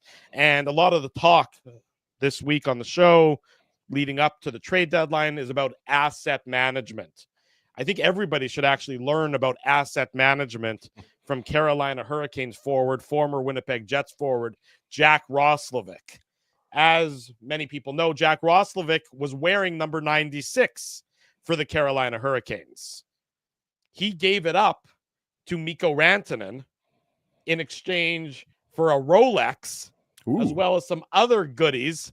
And he only had to give it up for 14 games because this morning at practice for the Carolina Hurricanes, Jack Roslovic is back to wearing number 96. So he's up a Rolex and has the same number. He's up a Rolex. He lost the number for 14 games, Rolex and some other bits and pieces. So that is asset management at its finest from Jack Roslovic former member of the Winnipeg Jets. That information courtesy Walt Ruff on Twitter. He works for the Carolina Hurricanes, I believe, if I'm not mistaken. So there you go. There's a little bit of humor in what is probably not the funniest scenario and situation for those in Carolina who are fans of the Hurricanes, the Jets' opponent tomorrow night. Well, yeah, and there were some, speaking of number changes, there were some Jets fans that were thinking maybe Gabe Vilardi was going to give up 13 because obviously Tanev wears 13, right? But he went with 73.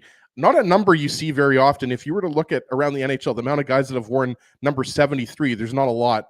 But obviously, Toffoli wears 73 last year. Yeah, Toffoli is 73, which is pretty funny. There you go. Yeah. So I mean, you're right. It doesn't seem. Yeah, not a common number, but just on the Roslovic, he's having a nice year for the Carolina Hurricanes. 19 goals. He's on pace to best his career high of 22 goals scored with the Columbus Blue Jackets. So nice to see the former Winnipeg Jet thriving in Carolina. He's obviously going to get to play in the playoffs as well. But yeah, that's pretty funny that he gave up the Rolex Rantanen, that is, and then he gets traded to the Dallas Stars. What a huge move. Like, obviously, we'll spend more time getting back to the Jets here, but Rantanen to the Dallas Stars. Like, I've said this to you many times before in the last week, Drew, but how many times do you see a top 10 NHL player traded twice in one season? Like, you just don't see it. I saw a tweet from Sean McIndoe. Down goes Brown is what is known as a lot online, and with having been traded from Colorado to Carolina to Dallas, as soon as he steps on ice for the Dallas Stars, presumably that'll be, I think they play in Edmonton tonight, if I'm not mistaken, he'll be the player to have been who's got the most points ever, having been traded twice within the same season. So the previous to him, it was Thomas Vanek. Remember when Vanek went from Montreal and maybe Buffalo and then somewhere else? Minnesota, maybe? It wasn't Minnesota. I'm going to look it up while we're talking about it.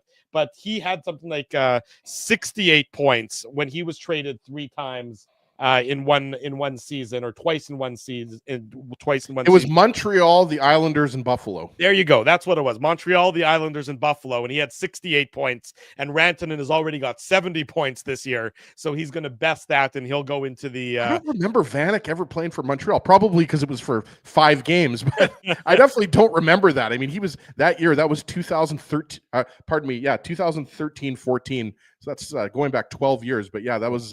He had a good career, over 1,000 games, almost 800 points. Vanek, but I still think Rantanen is a step above. This is a guy who had 100 points last year.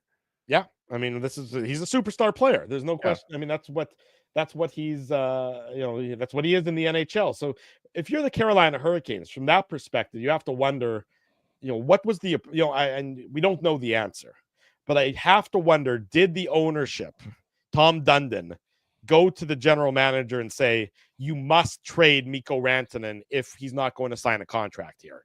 Because from the Carolina perspective, it doesn't make a whole heck of a lot of sense otherwise. But we'll talk about that now with our good friend from TSN. Craig Button joins us on the Illegal Curve Hockey Show. Craig, good morning. Thanks so much for giving us your time. Hardest working man in show business between the trade deadline and the Jets game last night and now us this morning. We appreciate it.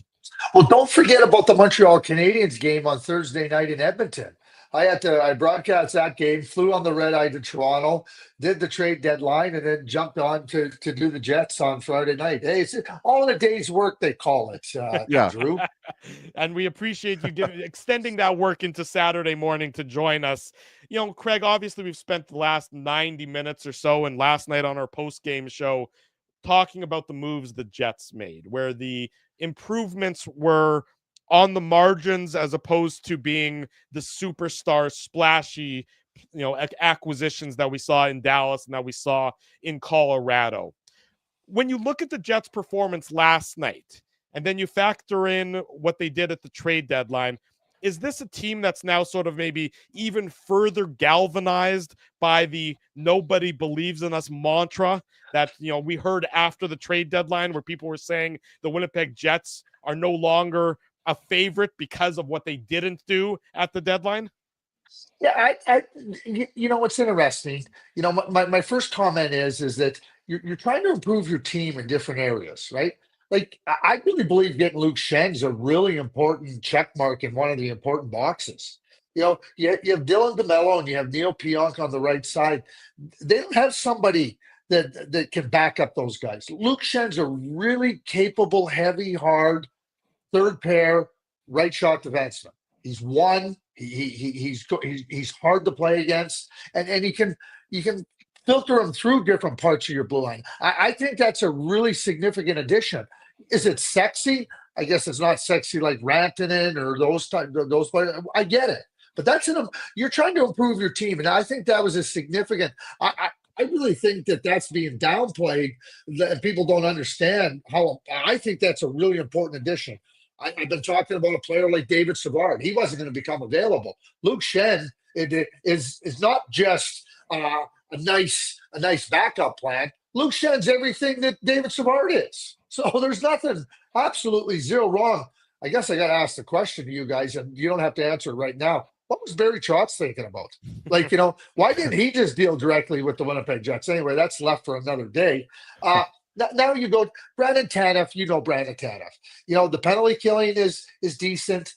Like he's a catalyst. He's a threat. I think when you start to look at those players that have played deeper in the lineup, and I'm talking about Iafallo, Gustafsson, Kupari, Barron, Tanev.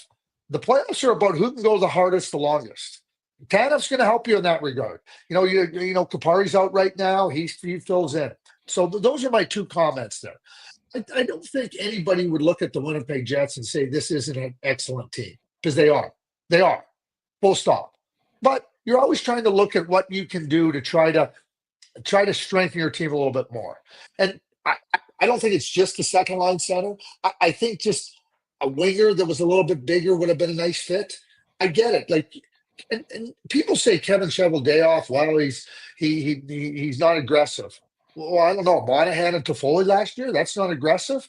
And you have to be mindful of where you're at with what the acquisition cost is. Like the minute I saw Cal Ritchie go in the trade for Brock Nelson and the pick, I go, wow, they were asking for Braden Yeager in the same pick. Like that's what it's as clear as could be. What and Kevin evaluates and goes, wait a second. He goes, we got a really good second line center prospect here in Braden Yeager coming. And like, Brock's gonna, if we can get Brock, he comes for a year and helps us. But there's also, okay, I don't want to. It's one you can be bold, but you can't be stupid. And Kevin's not stupid. So and he's watched his team play so well. No team is perfect. There's no team that's perfect. I get it. On trade deadline day, you start to go, oh, geez, it would have been nice for the Winnipeg Jets to get somebody another player on that second line. That all being said, Winnipeg is going to have a chance to compete for the cup, in my view. Then, like, they're a rock solid team. They got depth, and somebody asked me, "Well, who would you rather play?" Like, I look at the Colorado Avalanche. It's not like their blue line after Makar and Taves is world beaters. Yeah. So it's not. I know that the Dallas Stars got Cody Ceci, and that's a nice thing. But that right side defense for the Dallas Stars aren't world beaters. I mean, Jim Neal had to go. We know how good Rantanen is, but at the same time, and I said this, Winnipeg now just has to zero in on finishing first in the division. Right. And then let Colorado and Dallas beat each other up. And then once they take chunks out of there, Winnipeg goes in and takes chunks out of it and gets to the conference final. Let's go. No, Craig, just stepping away from the Jets for a second. I texted you earlier in the week to come on. Obviously, we're very appreciative every time you come on. But I wanted to ask you, you've obviously been a general manager, and I wanted to ask you, because I don't think there's anybody better to ask about what it's like, and because I'm fascinated by this, and everybody wants to be a fly on the wall of a team. But if you're able to, like, what's it like to be a GM on trade deadline day? Like, is it as exhilarating and as stressful as we kind of outsiders think it is? Yeah, well, first thing I like to try to set up, though, like what you're doing, and the deadline that's just the timeline. Okay, you can't do anything after this date. Right. The work starts long before that, long before that, and the work starts within your own team. Okay, what do we like about our team? Where would we like to upgrade? You're spending time with your coaches. And when you watch your team play, in this case, Kevin Cheveldayoff, you're encouraged, you're excited. So now you're starting to say, what could we benefit from? And you're also asking yourself the question, if we don't do this, is it going to be detrimental to our chances? I mean, there's certain times when you have to absolutely look at improving your team in a certain area, and if you don't, it can be detrimental. So now Kevin will go out and he'll canvass the GMs, what's available, what's really available, and then those conversations continue on, and they narrow down to okay, who's serious? And I mean, Kevin will gauge who's serious, and to make a move with. What are we serious about? And then you just become really directed. I'm not so sure that trade deadline day is as stressful from my own experiences as the days leading up to it, when you're waiting for those next calls to come. When you think you're close and you're not ready, to make the move, ready to go, okay, we got a deal here, right? And you're trying to make sure you're not the one left without a chair when the music stops. But I think when you have the experience, and Kevin has lots of experience, is that you know what's real. And one of the things that I think that I've seen it for years. I saw it, and being in front offices, is that you see who has direction and who doesn't. You can see who panics and who doesn't, and you got to really avoid that area. And again, if you say, okay, and I'm just going to use the example. If you say we're zeroed in on Brock Nelson, and you understand, can we get him? Can we not get him? What's the price? What you can't now start scrambling. That already has to be in place. And maybe there was nobody else that the Winnipeg Jets wanted. And maybe they knew that if there was no need there. So now what you do is you try to complete the other things that haven't been completed. So you're working in parallel paths. I think at the end of it all, when you're really calm and composed and you have a plan, it's not busy. I've been in situations and seen situations, heard about situations where it just becomes like, what about this? What about that? Let's get this. Let's get that. I had one manager tell me one time he had a scout, and they were in there. They were talking about it. And he started rambling off this and that and that. Finally turned over. He said, "Listen," he goes, "the deadline's in 6 hours." He goes, "If you don't stop talking, we're going to have the deadline's going to be over." So that type of you can't have that. Then you want to complete the deals, and then that becomes right on, and then. Trust me, Scott O'Neill saying, "We got shit right on, way to go. Like, that's great. That's what we need." Players get excited. Then you make it. Oh, like we got Brandon Tanev. It's not like Kevin goes, "Hey, what do you think of Brandon Tanev?" Like Scott O'Neill already knows. And he's already framed. How will you use him? Is he a right fit? Are we adding somebody? You don't want to put square pegs in round holes. The other thing you don't want to do is start adding players that the coach doesn't really see. How am I going to use this guy? Because now you're saddling your coach, and you don't want to do that. So you're gonna have needs. Well, I shouldn't say needs, wants. Every team has a need. You have wants, but at the same time, you got to just zero in, and then you get to the end of it, and you got to be prepared. You got to be prepared to say yes, and you also have to be prepared to say no. I'm a big believer that being bold is really good, but not at the detriment of what could hurt you, and in the near short term. Like people say now, oh, what a big price the Tampa Bay Lightning paid. They gave up a 27 first round draft pick. Mm-hmm. We all know what Yanni Gord is. We all know what Oliver Bjorkstrand is, and we all know what a first round pick is. But a 27 first round draft pick, I mean, that might help you in 2032. What are you going to do? Invite the first round draft pick to be on the ice when they're retiring Nikita Kucherov's jersey? And the play. I'm not saying this negatively. First round picks, but understanding that when you're talking about Braden Yeager, that's a big difference between talking about a 2027 first round draft pick. That's a huge difference. And Dallas, same thing. I mean, I don't know what the Carolina Hurricanes are doing. I have no idea. I mean, At some point in time, everybody's going to weigh in. I have no idea what they were doing. But late round draft picks for the Carolina Hurricanes. Good luck. Like that, like Right. if you're planning for the future, they did a really good job. If you're planning for now, it's just terrible moves all the way through because they haven't helped their team. Well, And anyway, I'll just finish. But Colorado knew what they were doing. They're giving up a really good player. They're giving up a really good player in Cal Ritchie. Cal Ritchie and Braden Yeager are very comparable types. Good trade for the New York Islanders. Colorado says this is what we're going to do. To that point, though, I don't disagree. Like, I'm not sitting here saying, "Oh my God, Kevin Shell, why didn't you make that deal?" No, there comes a time when you have to be ready to say no. Right. To that point, Craig, about what that nobody seems to know what the Carolina Hurricanes approach is, and the Jets, of course, are in Carolina. They face the Hurricanes tomorrow afternoon. If you're the players on the ice in Carolina, and somehow you've gone from Marty Necas to Mikko Rantanen to Logan Stankoven, who's a nice player, to 2 future first-round picks that aren't going to help anybody. That's probably a significant, not going to help in the here and now. How do you sell that to the guys in Carolina, a team that is, towards the top of the Eastern Conference? You're not selling anything. The players are too smart. You're not selling anything. Like they know. Drew, I've said this many times over the years. The players always know, and they always know first. They're looking at their team and they're going, really? Basically they've traded Necas for Stankoven. Like the Carolina Hurricanes are already a small team. And now they just got another small player. Logan Stankoven is a good player. And I like him. I like his potential. I'm not knocking him, right? Brian Murray famously said many years ago, you know what? There's lots of good little players. He goes, but if you have too many good little players on your team, you're just going to be a good little team. And good little teams don't win in this league. They don't win. And the Carolina Hurricanes aren't winning. They're not winning. And they were bold in trying to go after.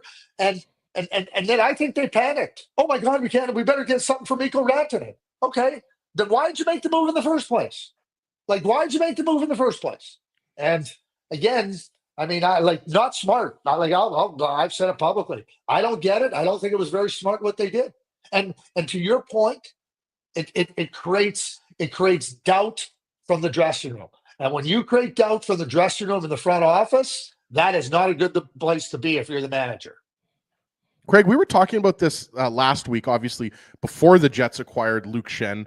But we were talking about the idea of having someone who has a Stanley Cup ring, or at the very least, Stanley Cup experience. Like, how much weight do you personally put on that, and do you think Kevin Cheveldayoff puts on that? Because clearly, Luke Schenn, without the Stanley Cup rings, comes with an amazing career. He's had an amazing career in the NHL. Everybody knows that. But what about the Stanley Cup rings? Because obviously, that's not something the Jets had before they acquired him. So I'm going to ask you a question, Ezra, and so I'm going to ask you: do you like steak? Love steak. Okay, a nice T-bone, yeah, all day. There you go. Right. So you like steak, right? Luke Schenn is steak, right? Do you like mushrooms with your steak? I do like mushrooms. Yes. The Stanley Cup is the mushrooms to your steak, your nice juicy steak. I like a medium, Craig, for the record. It's a beautiful accompaniment. And one of the things that happens, like with players that have won, is that they understand it and they're able to keep a sense of calm. I tell this story often, and it was told to me by Mike Modano. And one of the greatest leaders I've ever been around, and it was Mike Keane. And Mike Keane works with the Winnipeg Jets and Winnipeg. One of the greatest leaders, phenomenal. We had traded for Mike Keane and Brian Screwland. We were playing San Jose in the playoffs that year, 1998. And, we'd lost Joe Nieuwendyk. We'd won the President's Trophy. We lost Joe Nieuwendyk first game of the playoffs. Mike Modano was superstar. And I think we're up 2-1. It was game 4. I don't remember exactly the details. But Mike said, he goes, it was halfway through the game, we're tied. And he goes, I'm on the bench and I'm feeling anxious and I'm thinking, I got to do more. I got to do more. I got to do more. And he said, Mike Keane just leaned over, put his hand on my arm. He said, just keep doing what you're doing. You don't have to do more. You don't have to don't do less. He goes, we got this. Just remain calm. Just keep doing it. And Mike says, he goes, as a player, and we've lost Joe. He goes, now I think I got to do more. And now I'm worked up, amped up. Mm-hmm. And just that sense of calm, this is what I need. Mike said it just relaxed me unbelievably. He goes, and it helped me in future playoff games. It helped me when we won the Stanley Cup it's calm. So that sense of knowing, and everybody in the room knows that Luke Schenn knows. Right. So like it just helps. And Luke's not there's different types of players. Some players with winning experience might be a little quieter, right? Luke's going to have a voice, and Luke's going to have a respected voice, but Luke's not going to trample over everything. He's going to come in and be able to give them that real sense of, and there's a sense of confidence. We got this because he's been there through it. And I think it's valuable. I do think it's valuable. You have to be able to play, and Luke can play. Craig Button, our guest on the Illegal Curve Hockey Show Saturday morning. Craig, all these teams, or a lot of these teams, they go out and they acquire pieces, and they immediately they become the Stanley Cup favorite. They immediately change their odds because it's only about the betting odds. It's the only thing that matters nowadays. Yeah, you're right. But how quickly does a player necessarily acclimatize to their new situation? It seems, on paper, everyone says, oh, this is going to be a great fit, no problem, easy peasy. You look at Rantanen. I mean, he was good in Carolina, but it's not to say that he was immediately a huge difference maker in the 13 or so games that he played there. So do we maybe put too much or not enough emphasis on the adjustment period that is required to bring in a new player and for that player to acclimatize to his new situation? That is a big part of the equation when you're looking to trade for players.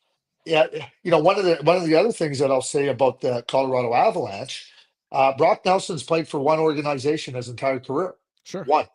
Ryan Lindgren's played for one organization his entire career. Charlie Coyle's from Boston. He's a Boston guy, thrilled to be in Boston. And Rantanen, we saw how Rantanen talked about, like, he was stunned, he was shocked. Like, because there was no sense of it. It's not the same with Brock Nelson. Maybe Charlie Coyle feels a little bit differently. But they've added a lot of players in the last little while.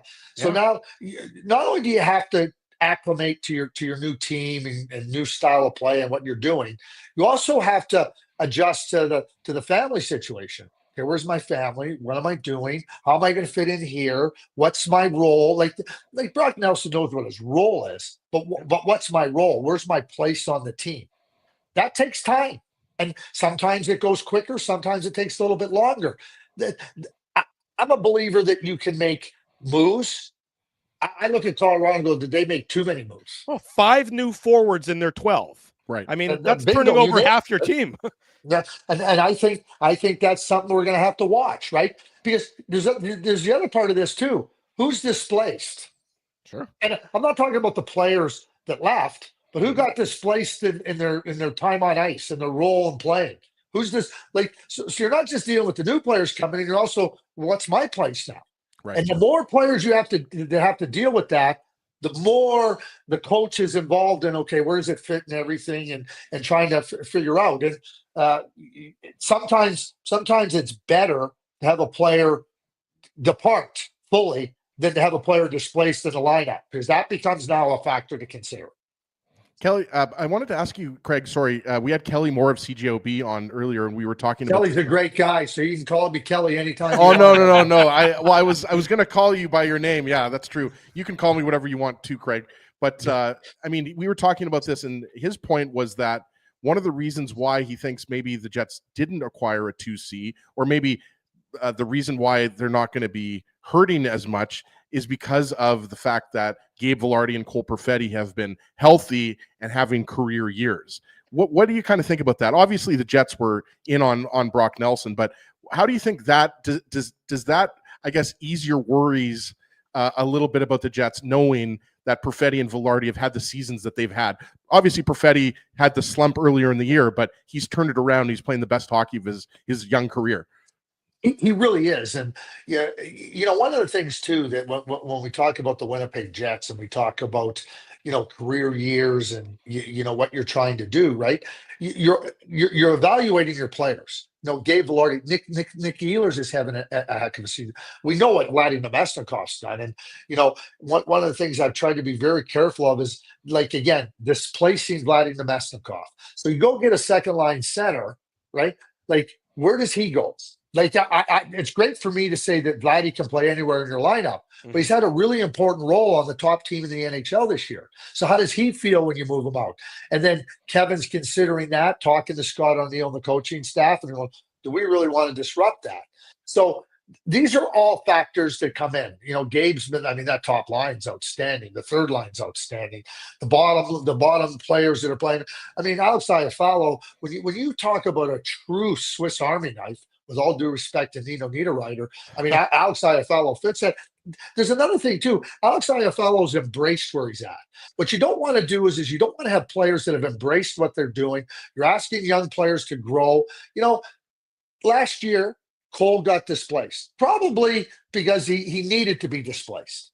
To displace him this year might be a little bit harder, might be a little bit different in terms of so that factor comes into it. But when you're talking about a top team, and the Jets are a top team, don't get me wrong here, is that you're trying to make sure that they have as much of the reinforcement as they need. And at the same time, you're trying to balance out all these other considerations. Kevin's got massive experience being a player, being in management, and, with Stanley Cup winning teams in Chicago, and now building a really good team here in Winnipeg. Their window's not closing. And, injuries are always going to play a part in anything you do, but their window's not closing. And I think that's another big thing that Kevin knows. It's not closing. Colorado, with the good young players they have, and they have a lot, they're going to run into the same problem that all these other teams have run into. They're going to find themselves really short at the bottom of the league. And that's just part of the progression. The reason the Washington Capitals are where they are right now, they never traded first-round picks and prospects, and they drafted really well. Well, look at what the Winnipeg Jets have done. We all want to intersect with the Stanley Cup. The Jets are in position to intersect with it. Have other teams in their division, Colorado and Dallas, gotten better? Yeah, we know they have. But that's why I think it's imperative. I think the statement last night that the Winnipeg Jets made was emphatic. I think it was a really emphatic win, against a team that's in the playoff spot. And New Jersey came out hard in the first period. And then Winnipeg just put the boots to them, literally, and it just went right after them. I think finishing in first place, I'm going to be in Winnipeg next Friday night for the Dallas game. I think that's going to be a big boy playoff game and everything. And we know Dallas is good, but finish in first place, then let those. Can you imagine Dallas or Colorado going out in the first round? Well, how do you think they're going to feel? Forget about trade deadline. Yeah. Think about 12 days into the playoffs and one of those teams is out. That's where I think the incentive is for Winnipeg. Well, that's what I was going to ask you, Craig. And you mentioned you're going to be in Winnipeg next Friday for the Jets and the Stars, a game everybody's got circled on their calendar now. So, Drew, who's picking Craig up from the airport? Which one of us do you need to get a ride from? We'll be glad to do it. If Dan and Kevin are notoriously unreliable, let us know. We'll pick you up. It's no problem. They'll suggest an Uber for you, Craig. We'll actually pick you up. We'll do you the personal service. Okay, I don't know how happy you're going to be about this. I come in Thursday night. I think I land at 12:40 a.m. in the morning. So that's no problem. Dan just texted me. He said he'll pick you up. But the question I was going to ask, Craig, the Jets have, they got 18 games left. They play tomorrow against Carolina. We saw last year they finished the regular season on that great 8-game winning streak, and then the playoffs came and they quickly melted down and it was done. What is the goal for the Winnipeg Jets? We know finishing atop the Western Conference and the President's Trophy is the goal, but just from your sort of perspective and watching them in the lead up to the playoffs, what do the Jets need to be sort of focusing on over the next 18 games? Yeah. Well, I think you nailed it. Being top of the division, and obviously, if you're top of the league, you're going to be top of your division. I think that's really important for the Jets here, and I think by adding Luke Shen and adding Brandon Tanev, that strengthens them for that thing. But they've been a top team without those two guys. I think they're strengthened to go and do exactly that. Number two is that I think for Scott O'Neill now to get a feel for where Brandon Tanev can fit, different situations in the game, different scenarios. We know he's a good penalty killer. That's an area that needs to improve. The penalty killing last year in the playoffs was awful. And we talk about the meltdown. I don't think the Winnipeg Jets could have picked a worse time to play 5 games like they did against Scott. Do I think that's going to happen again? Not at all. I don't think it just happened. I saw it happen to the Calgary Flames versus the Edmonton Oilers back in 2022. It's like where did this come from? Because there was no indication. So giving Scott a chance, getting Luke comfortable playing where he's going to, and it's also comfortable for the players with the other guys. I mean, Brandon's known a little bit more, but for Scott to get and just keep pushing your penalty killing further ahead. It's improved, but keep pushing it ahead. Like I call it sharpening the saw. You know, we know how good the power play is. Even when they lost the 3 games and only scored 4 goals, they just weren't getting the puck across the goal line. They were doing everything right. They were the goaltenders were a big difference in those games. And when you're doing things right, you're going to get the right results the vast majority of the time. And sharpen the saw. Keep doing the right things. That you don't end up where the Jets are by not doing those right things. Sharpen the saw now in a couple of those areas. Let Scott get comfortable with the new players, and then let's go. Craig Button from TSN, sharpening the saw that is our brains with his insight and his analysis each and every time he visits us here on the Illegal Curve Hockey Show. Thanks so much for joining us this morning. We'll see you Friday night. It ought to be a great tilt between the Jets and the Stars, and we'll get together again real soon, Craig. And if you need that ride, we'll be glad to pick you up on Thursday night. No questions asked. Well, you know what picks me up? Saturday mornings when I get to join you guys. It really always is a pleasure. So, Ezra, when you said that, I mean, it was an automatic yes this week. It didn't matter. It was an automatic yes. We appreciate it. You know, we always talk about we're lucky that, I mean, we've been having you on the show for well over 10 years, probably close to 15 years now, but we're always lucky whether we're talking about the Jets or we're talking about the 2025 draft that's not too far away. Yeah, I'm here for you as you guys. We are too. Saturday it doesn't mornings matter. Midnight, fans. 1 a.m, 2 a.m, whatever. Craig, one of us will pick you up. Okay, thanks. Thank you, Craig. Have a great rest of your weekend. We'll do it again soon. Thank you. Craig Button, the beauty of all beauties here this morning on the Illegal Curve Hockey Show. I mean, you know, what more can you say than what Craig brings to the table? He really is the hardest working man in Canadian sports media. Like, Craig does so much. He's so generous with his time. Oh, he's so generous with his time. It's always awesome to have him on. That's right. You know, after a busy night, you know, where you worked the Thursday, the Habs game, he worked Friday Trade Center, he worked the Jets game last night. He doesn't need to say yes to our audience, but it says what a kind of guy he is, that he says yes and joins us and gives us his time and his insight and all those, all the things he brings to the table. So a true mensch, Craig Button is, if you want to use that term. He's the hardest button to button. There you go. That's it for us. What a hell of a Saturday morning broadcast this was. A ton of fun. It's always fun, but this one was especially a lot of fun. And you know what made it great, Ezzy? No Dave. Dave, I thought, is what elevated the show to a whole nother level. Yeah, no, hey, now you're stealing our line when you're not on the show. I'm not going to bash Dave M. Look, he deserves, we got to give Dave credit, even though he's parts unknown right now. We're not going to mention where he is, but he was banging out content on a little site called thelegalcurve.com. He was updating the site. He was posting the podcast last night after the post-game show. So even though Dave goes on vacation, he still gets his work done. That's right. He still has his priorities, and that is to make you and I sound good and look good and all that jazz and keep that website humming. Tomorrow night, the Illegal Curve post-game show right around 6:45 p.m. It's going to be yours truly and Connor Harabchuk bringing you the latest on the Jets and the Carolina Hurricanes. We'll give you the night off, and then I think the three of us will be back together on Tuesday night for the Jets and the New York Rangers. And I wanted to bring up one thing because obviously good friend of the show, Gregory Liverpool, threw this out there. Some people forgot that it's daylight savings time today. So Greg, for those on the podcast, tomorrow is what I meant to say. Yeah. Greg has the comment, don't forget to spring forward and adjust your clocks ahead 1 hour tomorrow, Drew. I just want to make, you have all those grandfather clocks in your house, so I want to make sure that you spring ahead.